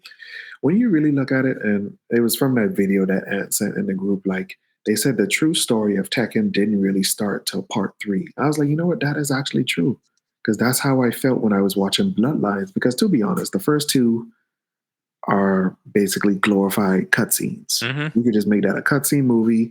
You're up to date. 3 is where the story really kicks off. 4 was always 3.5. 5 was 3.5 part 2. 6, that's the Street Fighter 3 era of what is going on here, but we're trying to get past it still. And then 7, I was like, okay, now you have a bit more focus. But then you just threw it all away.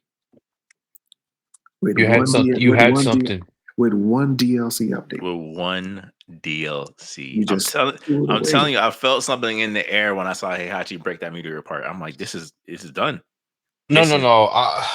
This is. I mean, like you brought Tekken, like you saved this man for an ancient prophecy.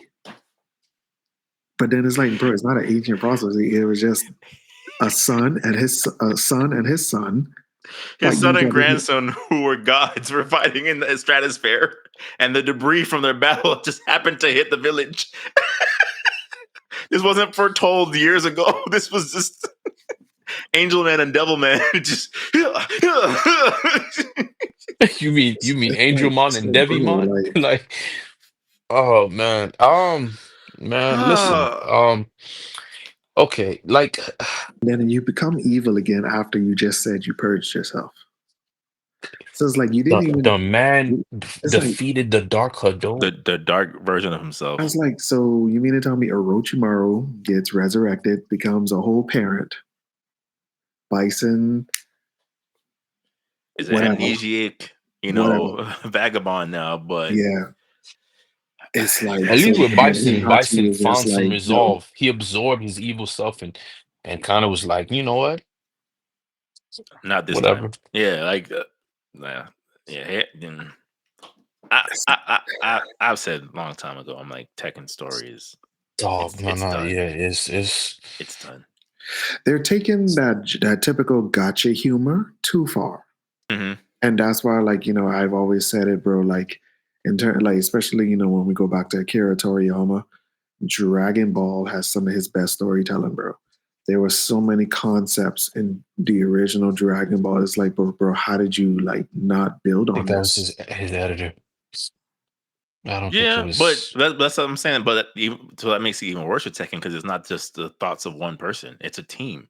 Yeah, It's multiple people that signed off on these ideas of if everybody's broken, nobody's broken. It's like who I'm says just I'm who baffled. says who I says am that. baffled. You have people that love your property, and all you gotta do is a YouTube search, man, to bro. find a Bro, cohesive this is the story. game. This is the game where you already know one of the confirmed characters is Jack because you just want to see what his next upgrade looks like. Yeah, Or what is Jack 9 supposed to look like? yeah. And I like that. They gave this man a whole Metal Gear Solid rail gun. It's like, bro, like this is where we are right now. It's just about I like the Back flashiness in Tekken. to It doesn't bother formula. me, but it's just like, dog, make it make sense. You had it. People were satisfied. You just needed to tweak this. Season 2's coming out. Number one, I just the you know what whole they're gonna do? rollout. You know what they're gonna do? Hey guys, new moves. But they've They been already given new moves. this season has new moves. Yeah, For real. yeah. Yeah, Oh wait, but more new moves. okay. Here's how you fix Tekken. Here's how you fix Tekken. Here's how you fix Tekken. You go back to formula. You go back to formula. Okay? That's what I said. You go back to formula. Formula 1, right? E equals MC squared. Okay? C equals MC squared. Uh, whatever. I don't know the formula myself, but whatever. This is your formula, Tekken. The sidestep going forward was great, improving that lateral movement. That 3D movement. Perfect. Hey, by the way, I just looked at their season 2 roadmap again. Yeah. This summer is a Pac-Man 45th anniversary stage update. So oh yeah, here's a new stage, guy. What? A Yeah, it's a Pac-Man new stage?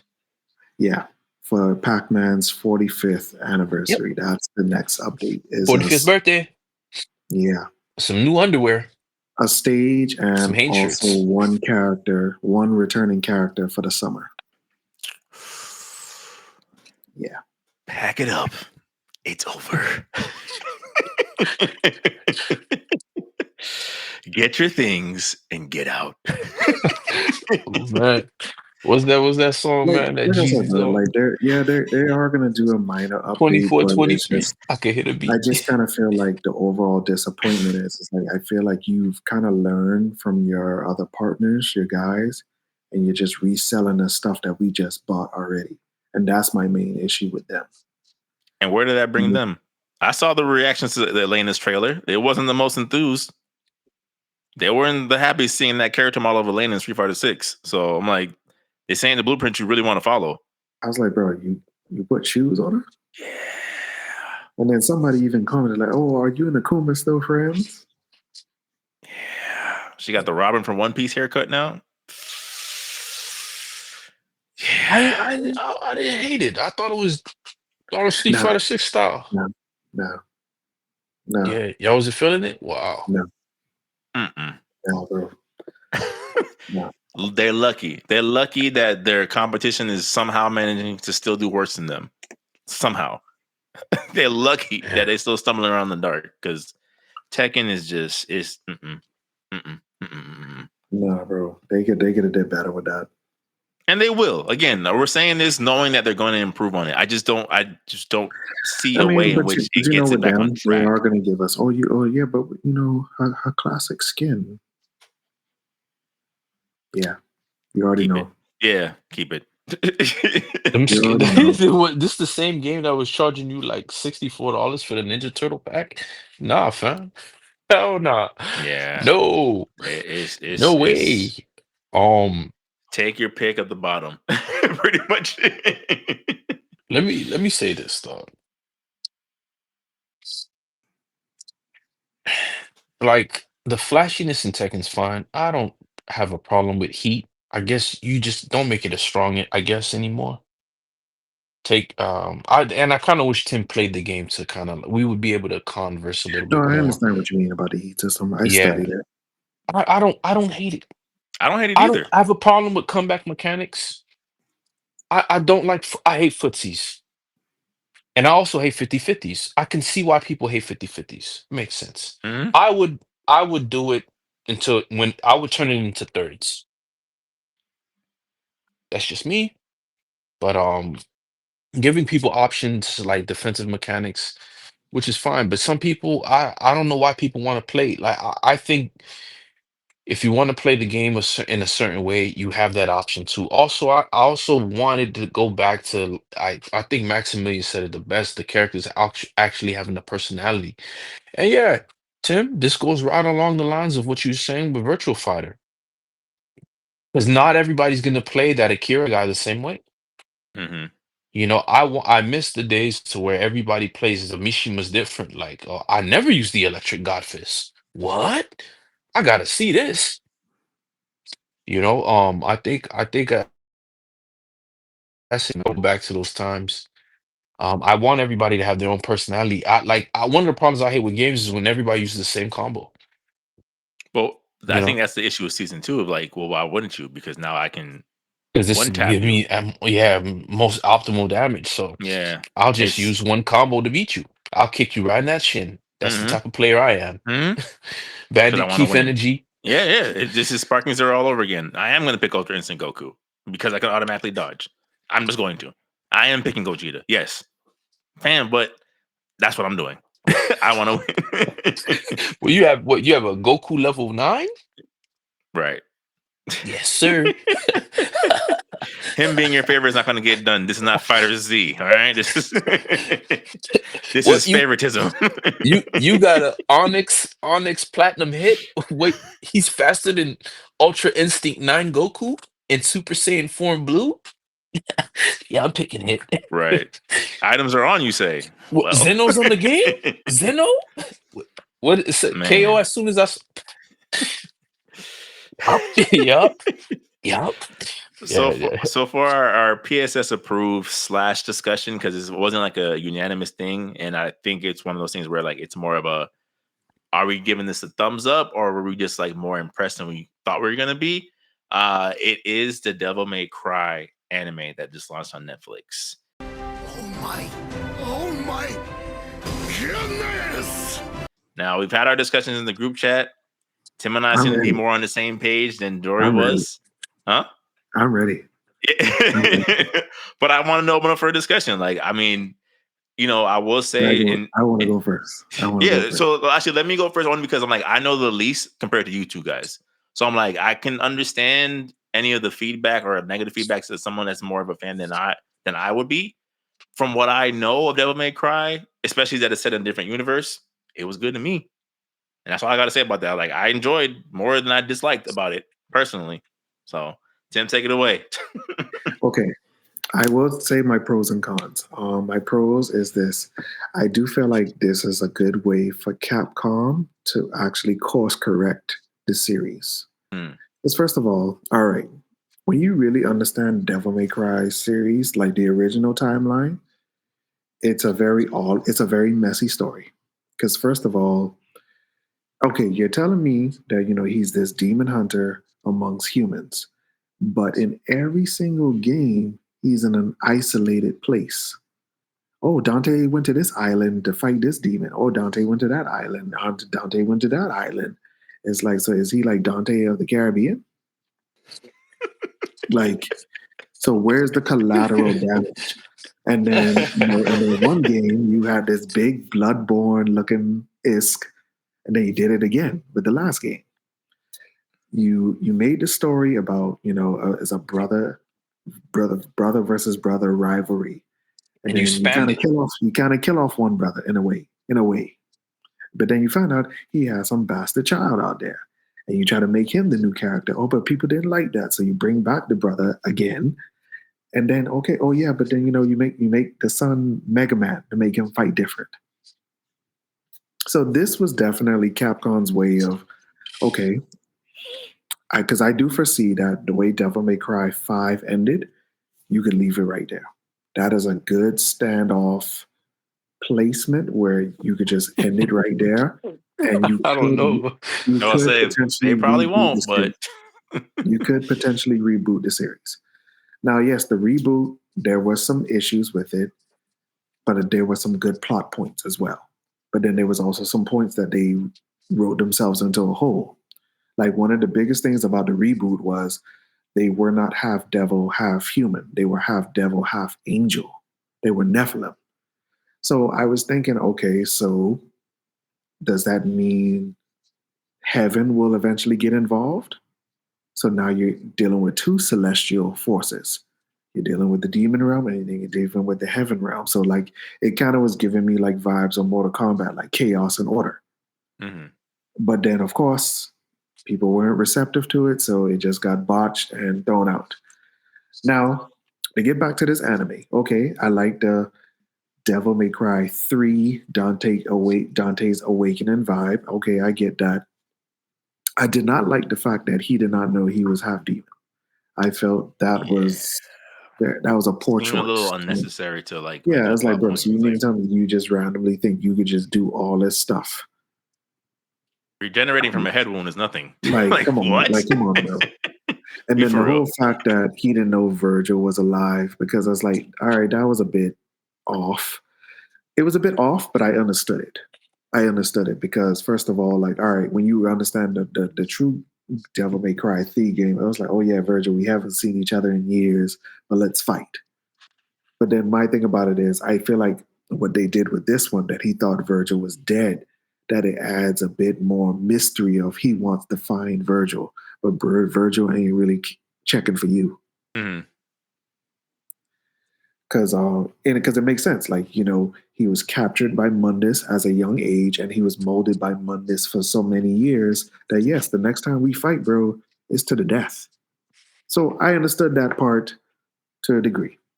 I did like the fact that the human world now has more influence. Like the Kevin Conroy, Christian warmonger. I was like, bro, this makes sense. Oh, yeah, because God said it. God said it, and you are here because God ordained it. It's like, yes, bro, like when you really understand how a human world would react to stuff like that, that is exactly how, like, what is the first thing you're going to do if you're fighting demons? You're going to go the Christian route. And weaponize religion, for sure. And weaponize religion for what you need to do. Okay, now here's one of the biggest cons, but also pros. Honestly, this is the biggest lady's personality has ever been. And that's Capcom's fault. Because first of all, once again, your storytelling is all over the place. Lady did not come into the third installment, but then you did such a heavy, big prequel, which is the best one out of all of them, that you basically solidified her as Dante's first partner. But Devil May Cry 1, no mention of a partner. Devil May Cry 2, you just keep bringing in all these different female protagonists who has a big influence on him, but you just made this girl his first partner. Good point. Okay. Good point. Let's get, all right, the timeline is back on course. Devil May Cry 4. She's a cutscene character. His partner. A cutscene character. Both of them. Just like they just there. Devil May Cry 5. Oh yeah, they fight him in this big boss battle in the beginning, but then they just get off-screened. Well, not dead, off-screen. They get captured, and then they just get turned into artificial demons, and you set them free, and then they just become cutscene characters again. So it's kind of like... No DLC. Like, what are you doing with these characters?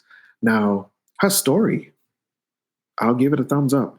That actually makes a lot of sense because, to be honest, bro, I did not want to see her father as the villain of like how he was in Devil May Cry 3. I feel like the way they did that story of what he did, that was perfect for me. Mm-hmm. Now, the jarhead elements of her, I didn't like. Too much cursing, too much. Like they made her a Resident Evil character. That's how I feel.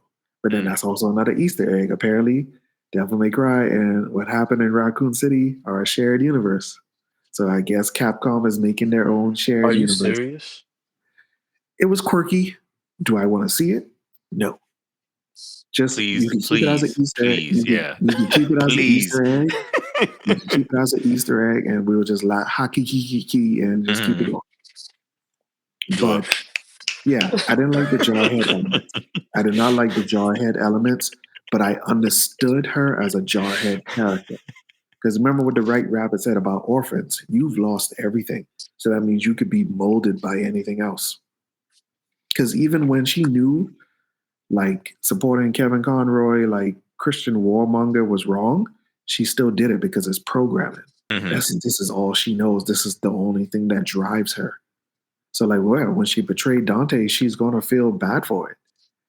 And to be honest, I feel like they're also trying to retcon too, but also still keep too relevant because, like, Jory, you saw at the beginning, Lucia was there. But I was like, but wait, she's not part demon? Like, she's just a regular person? But then you realize at the end, they hinted the villain in hell. Remember the Ouroboros Corporation? You saw the villain, the little Latino guy. He was right next to Kevin Conroy. Like, I was like, wait, that's the dude.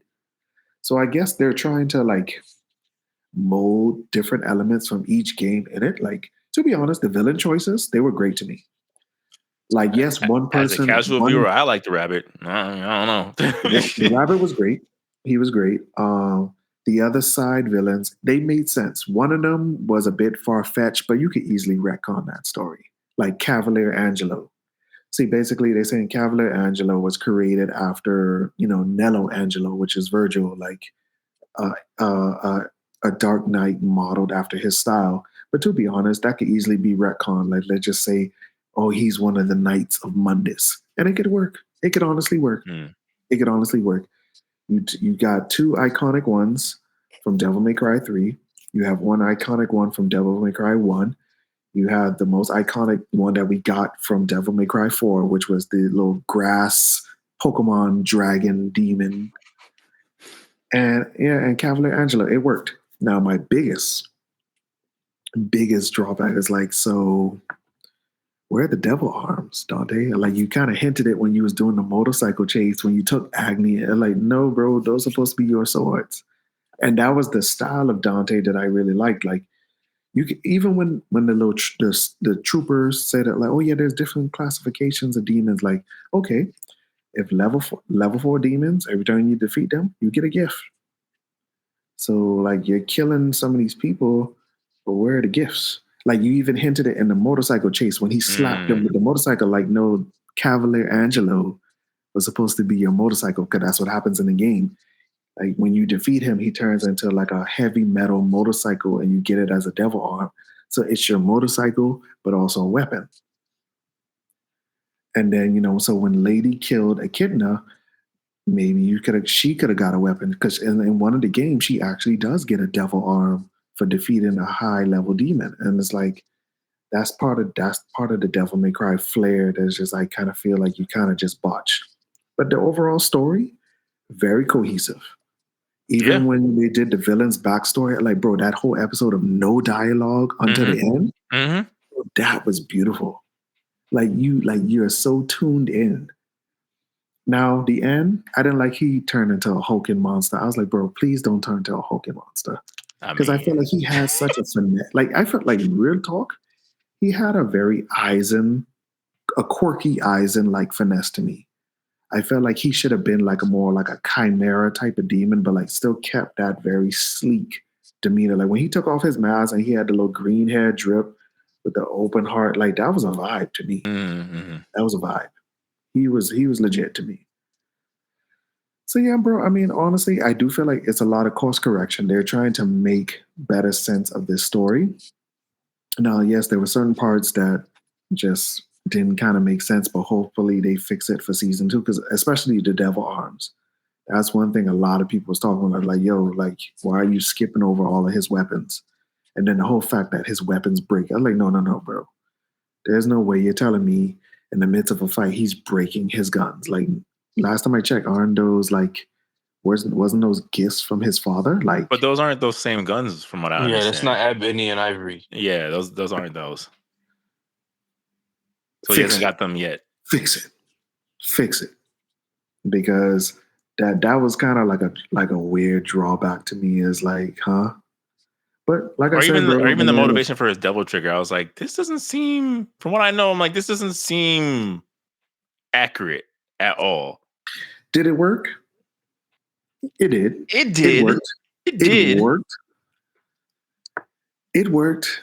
Like I said, there were some parts where I was like, yeah, bro, y'all kind of like trying to stretch this a little bit. But overall, I gave it a solid 8 out of 10 for course correcting alone. Now, I hope, they take the success of this, tune it up a little bit. But I do believe this is Capcom's way of trying to course correct some of the stuff that they did, because you got to hold them responsible, bro. Capcom in this whole story, oh no, part 3 is actually part 1, part 2 is actually part 5. Like, no, bro, y'all got to stop doing that. Y'all need to sit down and have a Marvel scale roadmap of what the story that y'all want to tell. And stick to it. Because to be honest, bro, I did like the fact of seeing more of him and Lady's relationship grow. Like, bro, the girl put a Suicide Squad bomb in your neck. And to see you heal from that was actually pretty cool. Mm-hmm. Like he was literally about to bust a cap at like jackpot and just like, boom. Yeah. That was cool. That was cool to me. I thought it was a pretty good series. I'm not gonna hold you. Like, I'm like, for to your point, Tim, where Capcom's very, like, let's just say schizophrenic storytelling with all their IPs. I'm like, if you want to streamline this, especially in an alternate universe, I don't really have too many complaints from a streamlining aspect. Again, character personalization, that's a fair critique, right? That's a fair thing of like, does this character feel like the character I played, right? Up for debate. But in terms of story, I'm like, this story was never cohesive. Just like Street Fighter, just like most Capcom properties. They retcon until it doesn't make sense. So, I'm with you on that. Like, story-wise, I'm like, I don't really have any issues personally. As a casual viewer, let me say. Yeah. And even like the further expansion of the, the Makai, the demon world, I enjoyed that because you're giving everything more personality, and that's why I kind of feel like Devil May Cry as a story, as a series needed, because like I said, bro, every story, oh yeah, Dante had to travel to this island. Like, no, bro, no more islands. We want collateral damage. Like, even in the beginning when the baby got swapped out, I was like, oh yeah, they just killed her kid, bro. It's collateral damage. Like, even in the car chase scenes, it's like, no, bro. Well, like, no, they didn't kill the kid because remember, he can't impersonate somebody he's already murdered. So the baby's alive somewhere. But remember, she didn't get her baby back. Yeah, so I mean, true, but yeah. So it's the simple fact of the matter is like, even the car chase scenes, like when all those cars was getting wrecked, it's like, oh yeah, I don't have time to save you all. I'm trying to kill him. So like, you're seeing the collateral damage. Now, yes, the whole iconic Nero voice. I get why certain people are upset. I get it. Yeah. It's for nostalgic reasons. But did he do a good job? Yes, he did. He did. For a younger Dante, he did. Because I also see them as a way of, they're also trying to retcon Nero as well, which I do feel like they should. We don't need the nephew. We don't need the nephew. Like, it's the same thing like what they did with Resident Evil. Like, oh yeah, like Resident Evil 6, Albert Wesker had a son. We don't care. You gotta love the hidden child, hidden siblings, hidden there's always one in the tuck. Even in Devil May Cry 5, like oh yeah, Verge, he's like, Nero is my son. Oh yeah, that was a long time ago. Like, even just the daddy reveal was so bland. It's like, this dude does not care that he has a kid. So, like I said, bro, they're trying to course correct some things, and I do feel like that's where the reboot had a much bigger focus. It was about Dante and Virgil. Like, to be honest, like the Nephilim version of Virgil, like, yes, he was a douche. The design was not the best, but his mindset, bro, was very like sinister because like he almost had like a very Omni-Man personality. Because after when they defeated Mundus, it's like, okay, now it's time to rule them. It's like rule humanity. He's like, yeah, bro, like you do realize what they do with free will here, right? They just destroy. Like he looked at humans like, no, they're pets, bro. We are above them. We are two celestial beings bonded by blood. Like if I flick this girl in the head, her head comes off. We're gonna outlive her 4 times to 1. Why do you even care? Like it's basically like when dad was talking to his son, like think. She's going to be collateral damage somewhere down the line because there's going to be a next demon that's going to come, and she might get eaten, bro. But us, we're virtually unkillable, which I think makes for hard storytelling. I would say like that's a hard thing to write when a character like, basically can't die. Yeah, and that's where I felt like that's where the reboot was kind of like, bro, that's actually a great strength, but like, where do you even go from there? It's like you're literally half angel, half demon. It's like, where do you go with this? Yeah, you're unstoppable as a protagonist. You're basically unstoppable. So, like I said, bro, it looks like course correction to me. Jarhead lady, give it some tuning, bro. But then, honestly, this is the strongest her personality has ever been, and you can't be mad at that because that's Capcom's fault. Because a lot of the female characters that they just sideline them, like. You brought in a demon that took on the shape of his mother. And, it was cool. But then she just became a glorified side character. And that's what you did for all of them. Even Lucia, like bro, like Lucia is just a cutscene in the beginning, bro. So she doesn't play a pivotal role, or you just getting rid of Lucia? I mean, but technically they got rid of her in the games. Lucia is basically like the launch of Devil May Cry, like she just randomly just disappeared. She's the Uncle Ben of the hero story. They gotta put him in, but they don't gotta be involved. Yeah, I mean, Jory, go ahead, man. Yeah, I'll say Jory steaming. I mean, I thought it was okay.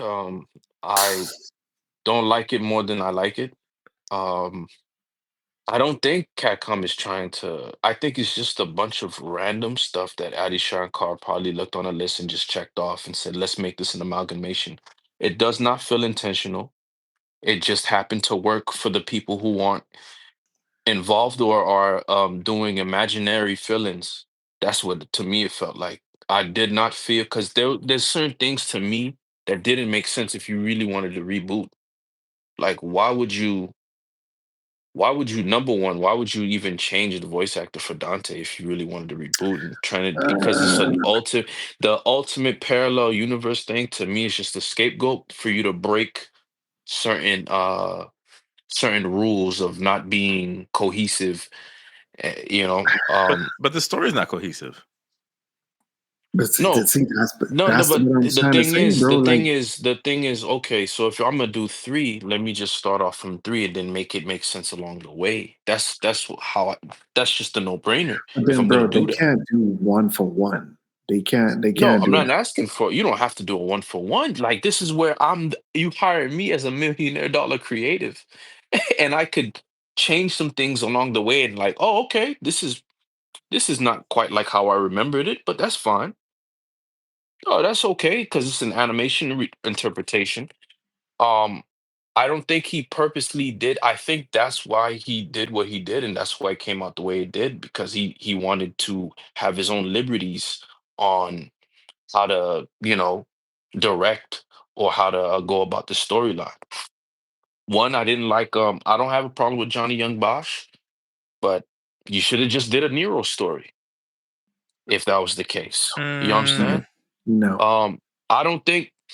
I understood it from a Hollywood perspective, why they chose that voice actor. Yeah. Because it kind of, So especially when you think of a younger Dante, like, because to be honest, like, if they would have chose him as an actor, if when the original Devil May Cry 3 Dante's Awakening would have came out, people would have accepted it because it fits.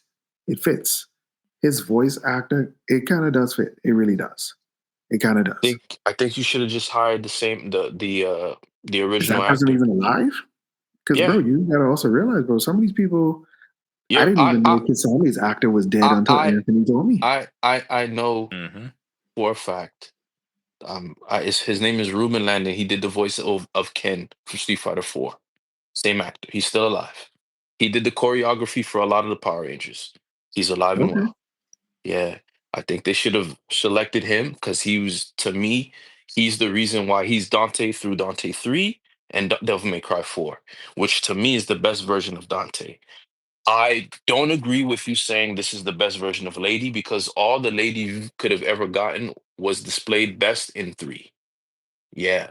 The No. reason why I don't No, concur come with on. you and I strongly disagree with you is because what none of the evidence that you gave me is what makes her strong.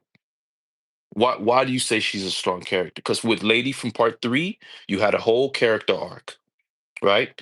And then yeah, you Really? did. You did have a Really? character arc. What was not good about it? What was not the Bro, she was character like, arc? all right, yeah, all right. First of all, yes, I get it. So Like, she it she was she she hated Dante, right?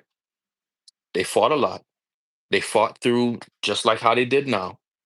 She had more character, more personality. She was angry, and then after towards the end, she wasn't angry. So when you meet her in 5, even though she's a side character, you see her 4 and 5, personality. a side 4 and character. 5, she's a side character, which is fine. The story wasn't focused on them. It No, was but see, Nero's the but bro, that's protagonist. that's once again, that's Capcom not following through.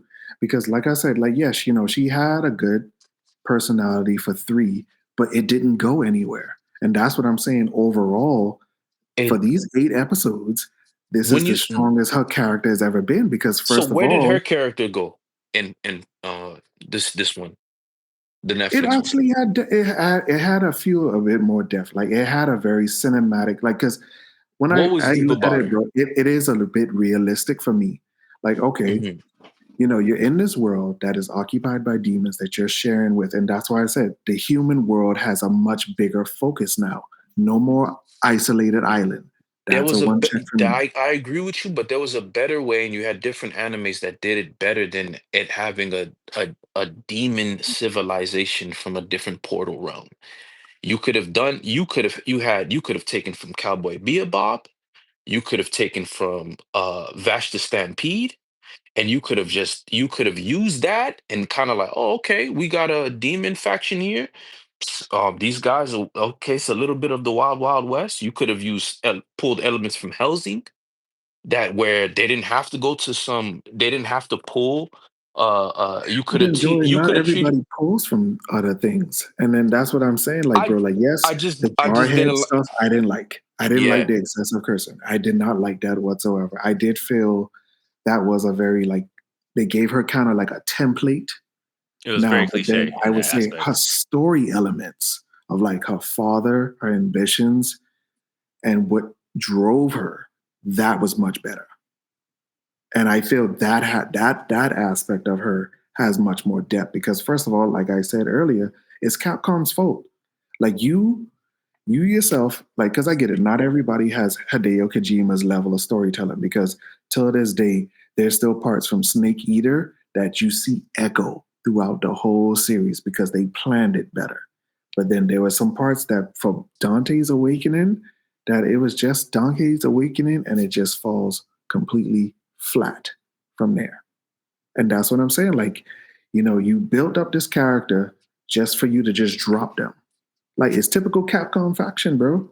Like, like the big example is Anthony said, where's Yun and Yang? Oh no, but we gave you their cousin. We didn't ask for the cousin. Like, and that's what I said. It's Capcom's fault. It's Capcom's fault. It's genuinely their fault because they have these IPs, they build this stuff up, but then they don't know where to take it and they write themselves into holes. So yes, this is a person that is, using this IP to create an anime adaptation of it. And yes, there are some elements that you are going to be familiar with, but there were some parts of this anime that they did better than the actual games, bro. Which since we're at for me, I'm focused only on 3 as a collective versus this But because since it's in you the can't do beginning, that. is You can't do that. why not? You can't box yourself in like that. And I that's don't think where I'm like boxing. I'm comparing the two to where it's initially starting. yeah, but just like I said, you're boxing it in So when from when that when particular realm. I think that's fair though. This is young Dante versus young Dante in the game. I think that's completely I fair. would say it's not fair only from the perspective of like it would be fair if they were trying to do a story that is self-contained within the Devil May Cry 3 timeline. Like based from what I was hearing from you guys in the group chat and then what Tim was explaining, it's like it looks like they're trying to take a more pullback of like let's set up things for the entire Devil May Cry universe as opposed to Yes. one game. So to do that, Yes. you can't do a one for one because you're trying to you're world building basically in this Yeah. Yeah, and universe. I think the world building with what they referenced and what they pulled from, I think having Agni and Rudra, which their backstories were actually way more intense than what you just turned them into Saturday cartoon villains. Yeah. Okay, I'll give you that. I'll that give you was that. terrible. Even the Echidna lady, she came from a demon gate that Sanctus was using to power up the finished. But the thing about it is that's once again like Devil May Cry universe versus the games. And that's where like, Anthony just said it perfectly. Like you kind of have to like look at it from that wider spectrum. Like it's like, yes, they But announced they come from a it demon it world. it's just like okay, but like at what point do like if I'm a fan, it just feels like because it's just like a fan of Dragon Ball Z fan got just they were giving him a blank check to create a Dragon Ball Z fan base universe, and we're witnessing this, and we're like, you did what with what? That But doesn't then the make thing any about it sense. is if that ever does happen, we would be in the same speed. You would just have to look at it from what the universe they're creating versus the nostalgia that we know. Which is Yes, kind of they're what's using happening with nostalgia, Tori, right? Like we talk about Dragon Ball Super manga all the time. Like yes, Toriyama when he was alive was offering corrections, but this is Tori's story. Susanoo yeah, Goku was a fan with a blank check idea. We all didn't yeah, like it because it was like this is such a departure from what we know. I don't think yeah. like it's not Because gonna like, bro, be like I said, like look how many retcons Super had, bro. The Patara earrings don't got like 3 retcons already, bro. Yeah, and a I'm not retcon to its approved. This retcon. I'm not. Hey, that's them boys the foolishness. If they ever ask me why didn't Devil May Cry do good? Devil May Cry 3 fell off. If they ever ask me why the animation is receiving such hate and Adi Sharkar is not liked as well, I'll say I could tell you how they feel. I could tell you that none of the beats that he did or he added to were better or an improvement on. For some, it was because to me it gave me like a cliche it was a cliche. I'm like, dog, like I've seen this storyline before. Just because you put a Devil May Cry skin over it, it didn't feel unique to me. So I'm like, if I'm playing the game, right, and I see this, I didn't feel like this was hey, we're gonna rewrite the universe and to make it better. I don't the reason why is because they did was the Dragon Dogma. They only did this, and even Onimusha. That Onimusha had nothing to nothing that I'm like, yo, these are Well, none of the Onimusha game. was very bland. It was very bland. Yeah, so it's It was like very I'm bland. like, yo, I'm looking at this. This is just them doing a commercial so you could play their actual games. Because right after that, everything went on sale. I mean, Right? But No, that means they won. you That can't. means they Also, won. you which no, no, can't. no, no, That's part of and the. that's great. But I'm Mm. saying it's not because they really wanted to reconstruct the universe or write a. That's not why I don't feel like Adi But I Shankar feel just like took. that's where they are going to try to go because honestly, bro, I do feel like the original timeline is done. I do feel Mm. like because when you really look at it, the way 5 ended is like, what more could you really want? And then, like how I said, bro, like they built some elements with this particular universe that does make sense because that's why I said Devil May Cry was always lacking because where are the consequences in the human world? And then the one time they did do that was with the reboot, but then people didn't like that for reasonable reasons. Mm. But it's like there was some strengths in that reboot that made sense. Where's the collateral damage in this human world? And it showed that. And then, once you open up the human world, it opens up different complexities, different forms of characters and how they grow and who they are. Lady is a human. Lady is a human who is traumatized because, one night, Bruce Wayne style, they were leaving the movies, and then of course a demon was in the subway and tried to eat them. Okay, and then the dad didn't feel like a man. So he's an alchemist. He studied because apparently, they have books on the supernatural. Like there are humans dealing with the supernatural. So how do I combat that? Yes, I'm splicing my DNA. And there was repercussions for that. Mm-hmm. And that turned into a horror story. And what do most people with trauma do? Join the military. This is true. They joined the military and she got molded into something else. Like, yes, like I said, I didn't like the Sonya Blade, Jarhead, let's kill them all type of stuff. But like the story elements for her was much stronger than the games did, and that is Capcom's fault. I feel like and it's to me, it's like, did we play the same game? Because to me, see, that's the part thing, Joe. 3, You're holding on to a tether. You're holding on to a tether. it's not that I'm holding on to a tether. I'm like, okay, from this groundwork, you should be able to make something better. If you're gonna do And they anything did. Devil May Cry, and in my opinion, no. Because what everybody's saying is good about it, I'm like, no, that that could have been done better. Well, I mean, they got a season 2, so it did Yeah, something because right. I'm I like, know. I think too, like also to kind of compare it because it came out relatively recently as well. Like you compare something like this to Tomb Raider, where that Lara Croft didn't feel like Lara Croft to any of us. Like it's like you missed the mark on everything. Like First of all, bro, I didn't even know it was connected until the games until I saw the couple. Her friend who was getting married to the girl from Peru. I was like, oh, so this is connected to the game. I would have never known that. So we've seen what Mr. Mark truly looks like. Of like, you just didn't do anything. So like back to Dante. Back to Dante. So why does he have to use devil arms? Since this is his universe, right? Devil arms is a good idea, to your point. But if he decides not to include that, we're gonna be like, yo, bro, you dropped the ball with that. Right? That's the whole thing about Dante's stick. How could you just drop that? And that's why I'm saying, like, okay, why would you accept that, but then not accept the fact that, okay, with Devil May Cry 3, the Timur Negru came out of the city. So it's I don't want islands. No, it wasn't an island. They've given us islands. It wasn't an island. Part 3 wasn't an island. It was a destroyed city. Yes, it was. It was an island. It was a tower on an island, bro.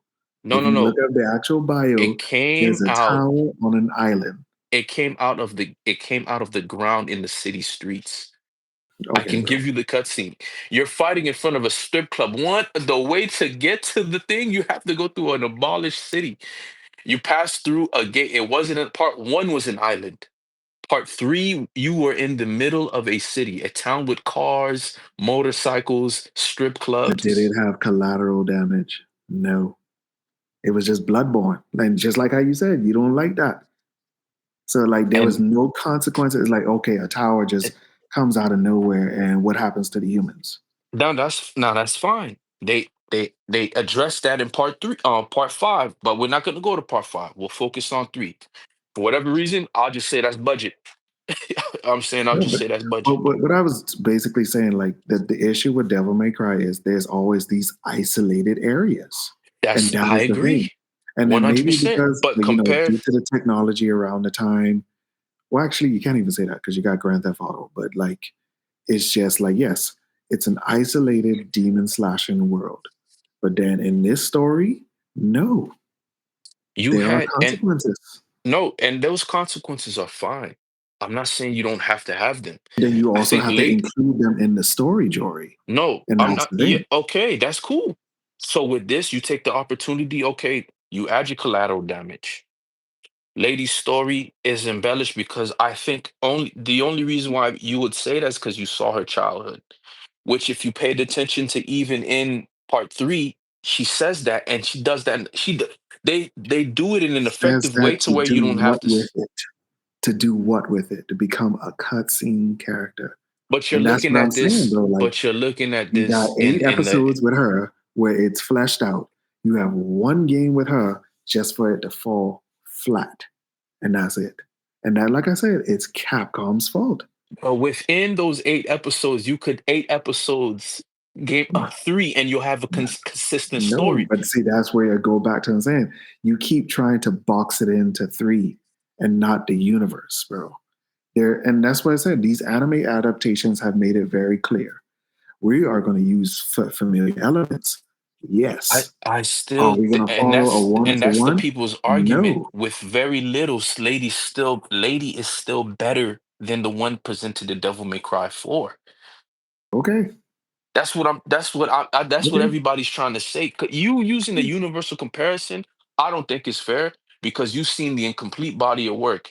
I'm comparing it to their first season to what Devil May Cry 3 would be first season. Devil May Cry 3 But would be my thing first about it season. is, why do you even care when your own developer did not care? They didn't care to take Lady's story even further. But I think that's the reason why that's not fair, because it's like, okay, these guys weren't thinking. They did not think how important their story See, would be see, later didn't on. think. They're trying But to you know get what the they game did give out. us? They give us another blonde hair character, half demon, and that's what they did. Essentially, And you're yet, trying to hold the anime to a standard that you should be holding Capcom to. Yeah, That's how I'm interpreting it. Of like, you're frustrated with the way that the Capcom has inconsistently treated this IP for years, because your definition of what a Devil May Cry 3 may be for you is going to be someone else's definition of what they think Devil May Cry 1 is for them. and this There's so many different approaches. The only thing that seems to be universal is that everybody dislikes 2. That's it. I've heard people say I hate 4. I've heard people say I love 5. So two like is terrible. it's hard to say like what is a definitive, all-encompassing version of these characters that most people will enjoy. And it's like, it's for me, it's like, okay, so I'm building a universe, I'm referencing it, but like, it's like you retconning. Why would you retcon Burdoc's story when Burdoc's story was great? but they did. That's how I feel. They But did. they did. They They did. And they so did, man. I'm not, and just because they did But doesn't mean I they have turned to him into approve of that. They Jarrell did from turn I into don't have Cartridges. Jarrell. Mm. I don't have to approve of it. And just because Adi's team, this Devil May Cry, didn't want to intake that, doesn't mean it was great either. You had the perfect stories with Agni and Rudra. You had I don't know, out of all the female characters, you chose that one. She's like, you know how big she is? For you to just like not turn into a regular small snake? Like, what? What are you doing? Big enough that the own She developer wasn't. didn't do much with it. It goes back to it, like what we both said, bro. Like, yes, she is No, a I'm talking about she's big she. in size, like as far as aesthetic. That was a huge enemy. Yeah, That but was a they're not huge going to do a 1-for-1 with that. no, and I'm Yeah, just saying that's a missed that was dumb. That's a missed opportunity. yeah, like, Back to what I and was I admitted saying. that, bro. There was some Back to what I missed was saying with opportunities, those Cavalier being there. You had a problem with Cavalier being there. That didn't make any sense to you. but it could have retconned, and I was open to that. I And was how open he to that. died was trash. I'm like, really? Okay, Portal Slash, Doctor Strange. Okay, now let's go on to like a lot of those the bunny guy. Great feeling. Best thing to Yes, happen. Momentum ended there for me. What do you do with him? You transform him into Mr. yeah, Jekyll and Dr. Hyde. yeah, Terrible Mm-hmm. idea. yeah, Abomination. Okay, Mm-hmm. yeah, abomination. I'm yeah, always down for a real fight. Nah. Like, no, okay. yeah. I He kind of wish lost. he had just died when he fell into the ocean, not for nothing. Like Yeah, I think that would yeah. have been a Yeah, like, perfect. Like, all right, So that was his terrible. part in A this is lot of over. people, the reason why a lot of people don't like those fights were super iconic and amazing. And you could have easily gave yourself a dub, right? But just taking their lore and expanding upon it. But you I didn't do wish they anything that did in certain areas. It's a half and half thing, man. There were some nah, areas bro. they did expand on that The were good. demon immigration, the demon Nah, it made immigration sense, thing. bro. It made sense. It So made you, sense I mean, I because you could got to tell you realize, bro, favor like you you're favor including your the southern human back. world this time, not like the games. The human world barely had any influence. Even in 4, which is the game that you saw the most humans, what did they do? Barely anything. They were just glorified collateral damage. Oh my gosh, Dante shot the Pope. And then it just went to Bloodborne-esque atmospheres. Like, oh, there's nobody around. Suddenly. So like I said, bro, like the immigration stuff, it did make sense because, all right, look at it. And this is where I feel like one of the strengths of the reboot was, because in the reboot, Sparta and Mundus were brothers. Because remember, Virgil said the story, like, yeah, he was betrayed by his blood brother, Sparta. Okay, but let's just say, all right, he's a knight of Mundus. Your lieutenant betrayed you. Basically, like, Shinji and Aizen, your lieutenant betrayed you. So now you are locked up in this. He's mad, and he has a bunch of warlords. So think of Lord of the Rings style. Like, remember, there's a bunch of different orc commanders, and they're all trying to fight for territory. So they destroy their world. Like, you're literally living with a dictator. And what do dictators do? They just obliterate anything. So it's literally becoming a survival of the fittest between each class of particular demon. So you have lower levels, you have middle, small, medium, large. So it's literally become a battle royale, so to speak, like almost like Hollows were. Remember with the Menos Grandes, like, oh yeah, we just start eating each other until we become big. It's a survival of the fittest type of thing. So I understood it when you really, because that's what I'm saying, bro. It's like this anime made the human world relevant. So it came with some checks and balances that you can't ignore. Yeah, I think to your point, Tim, like one thing I will say is like while I did enjoy the inclusion of the human characters, I think having them play an active part in all 8 episodes was good. I wasn't really a huge fan of the demon immigrant storyline. Like I understand the whole like the tier system, but this whole thing of like we're just looking for refuge. I'm like looking for refuge to do what? Like we don't know what the ecosystem is in your world. So like I understand that not all of you guys are violent towards humans, but why would you want to come stay in the human world other than refuge? What are you going to do? But Get a then, see, job? that's one of the things about desperation, bro. You're just looking for anything that's better, like hopelessness in a sense. Yeah, it's either you Yeah. can't breathe the air where you are, and if you do go topside, here comes a higher level, just gonna Menos Gun you Grande down. eat you, just eat you. So like, yeah, like that's what I said, the hopelessness. Because like to be honest, like even the rabbit, like the rabbit escaped that world. He's like, but then he realized that was the only choice. That was the only choice. Because to be honest, yeah, those ghetto projects, they probably was loving that. At least they could breathe. They could Yeah, raise no. their kids. And like I said, they could raise their kids and just live in the shadows. Yeah. Now, depending what he was trying to do when he opened up both of the worlds, like I saw it from one angle, but then I also saw the madness in it. Yeah, I'm like It's like it was almost like optimistic to the point of futile. insanity. Yeah, of like what do you think was going to happen once you got them all topside? Like, of course they're going to get gunned down. Like, what are you talking about? Like, don't be naive. But then he also saw the long term where, okay, if there's a free for all, at least the world that I hated originally, which is his human self, gets obliterated, and then they could just live on and be whatever they want to be.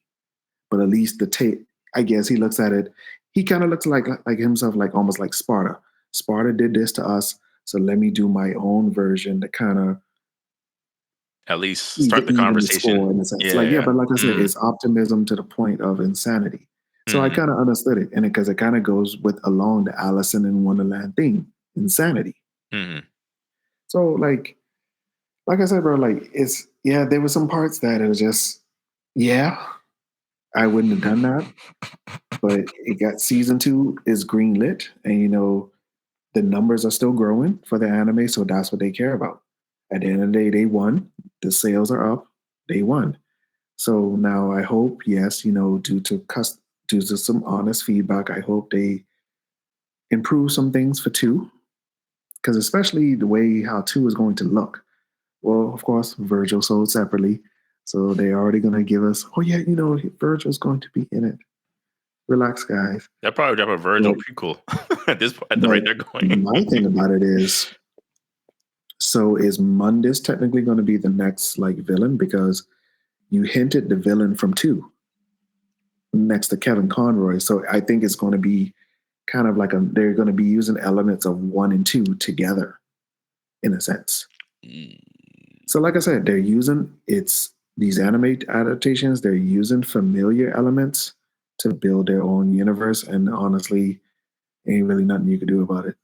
Yeah, I do think this automatically inevitably leads to a reboot of the Devil May Cry game again. Yes, that's I think that's clear. Like they're gonna do this again. They're gonna restart this whole. Because like I said, bro, they Capcom has realized they've written themselves into a hole.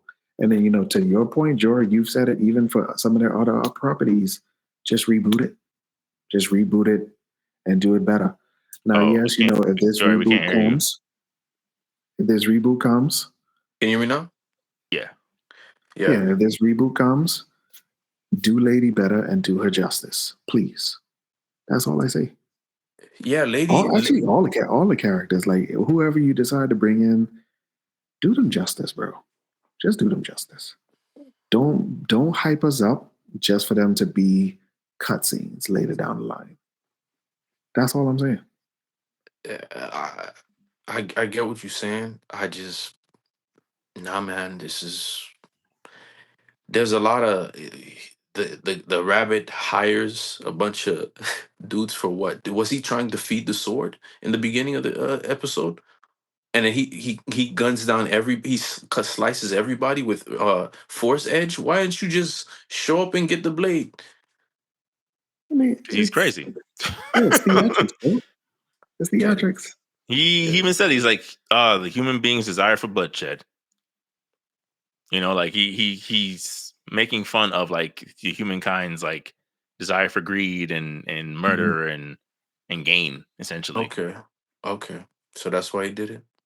Okay, that's what it seems to be. But bro, again, he is showing the evil side of humanity.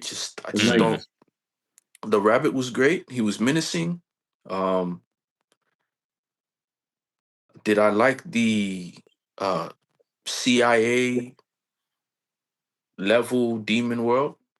Okay, it makes sense. I'll tolerate it. Was I sold on every person? If they're gonna go against demons, they're gonna go against God's side and weaponizing it. I think that's just a favorable outlook on people who had a bad experience. It makes sense. It makes sense for people who had a bad experience. To be honest, like, all right, let's give a Mortal Kombat example. If Liu Kang did not make this world, okay, Earth Realm over here and fairy tale creatures over here in Outworld, if the special forces were involved, they would have been just like them. Oh, Jax volunteered. There was no trauma. He didn't get his arms blown off. He would have volunteered. Oh, yeah, give me a mechanized this and that. Sonya uses whatever. I would have felt like, all right, if humans are, we're going to face these creatures in Outworld, we need to be geared up. That would have been exactly how they would have been. Because it makes sense. Like, how do you deal with the supernatural? And to be honest, like, even the Christian side of it, like, I understood it because there's been many fairy tale, like outtellings of, like, the true meaning of the Christian Crusades was war against the supernatural, like killing fairy tale creatures. Religion. Mm-hmm. Yes. Religion. So, like, I understood those elements, bro. Like, and that's the same, bro. This series involves the human element to it. So, like, there's some things that they had to curve to make sense. No more islands. No more bloodborne cities.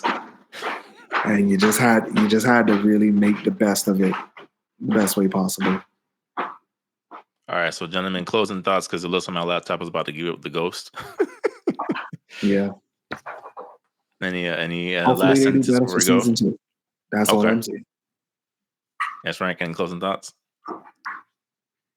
It's flatline for me. Okay. Can't be redeemed. I mean, again, I enjoyed it a lot, but I'm more of a casual. The animation was great. It wasn't stale like the first Devil May Cry cartoon. Do I like the voice actor for Devil May Cry 1 versus even though it's Johnny Young Bosch, I'm like, it's just saturated everywhere, dog. Like, I get it. But at the same time, Lord, you is these Hollywood HBO WB decisions, man. I'm tired of it, man. Like, I'm like, now I'm just gonna like you making me turn art into a battle rap. Now I'm like, yo, I already got a 16 chapter ready for Adi Shankar just to show you how it's done. You know what I'm saying? And if I don't want to, you want to turn me to Jada Kiss versus Dipset, then that's what's gonna be. I'll find a way to get the money, man. Cause I can't take it anymore. But yeah, flatline for me, man. Okay. Yep. Well, I stand by it. Well, we love to know what people think in the comments. Are you Team Tim or Team Jory? 3 hippo butt cheeks. I have pros and cons. 3 hippo butt cheeks out of 5, dog. 3 hippo butt cheeks out of 5. And with that, ladies and gentlemen, this has been another episode of the Press Start Select podcast. How you going to destroy I my am favorite? and Tony's the Gamer, Super SS's rank, DMC Smith. Enjoy y'all weeks. Till next time.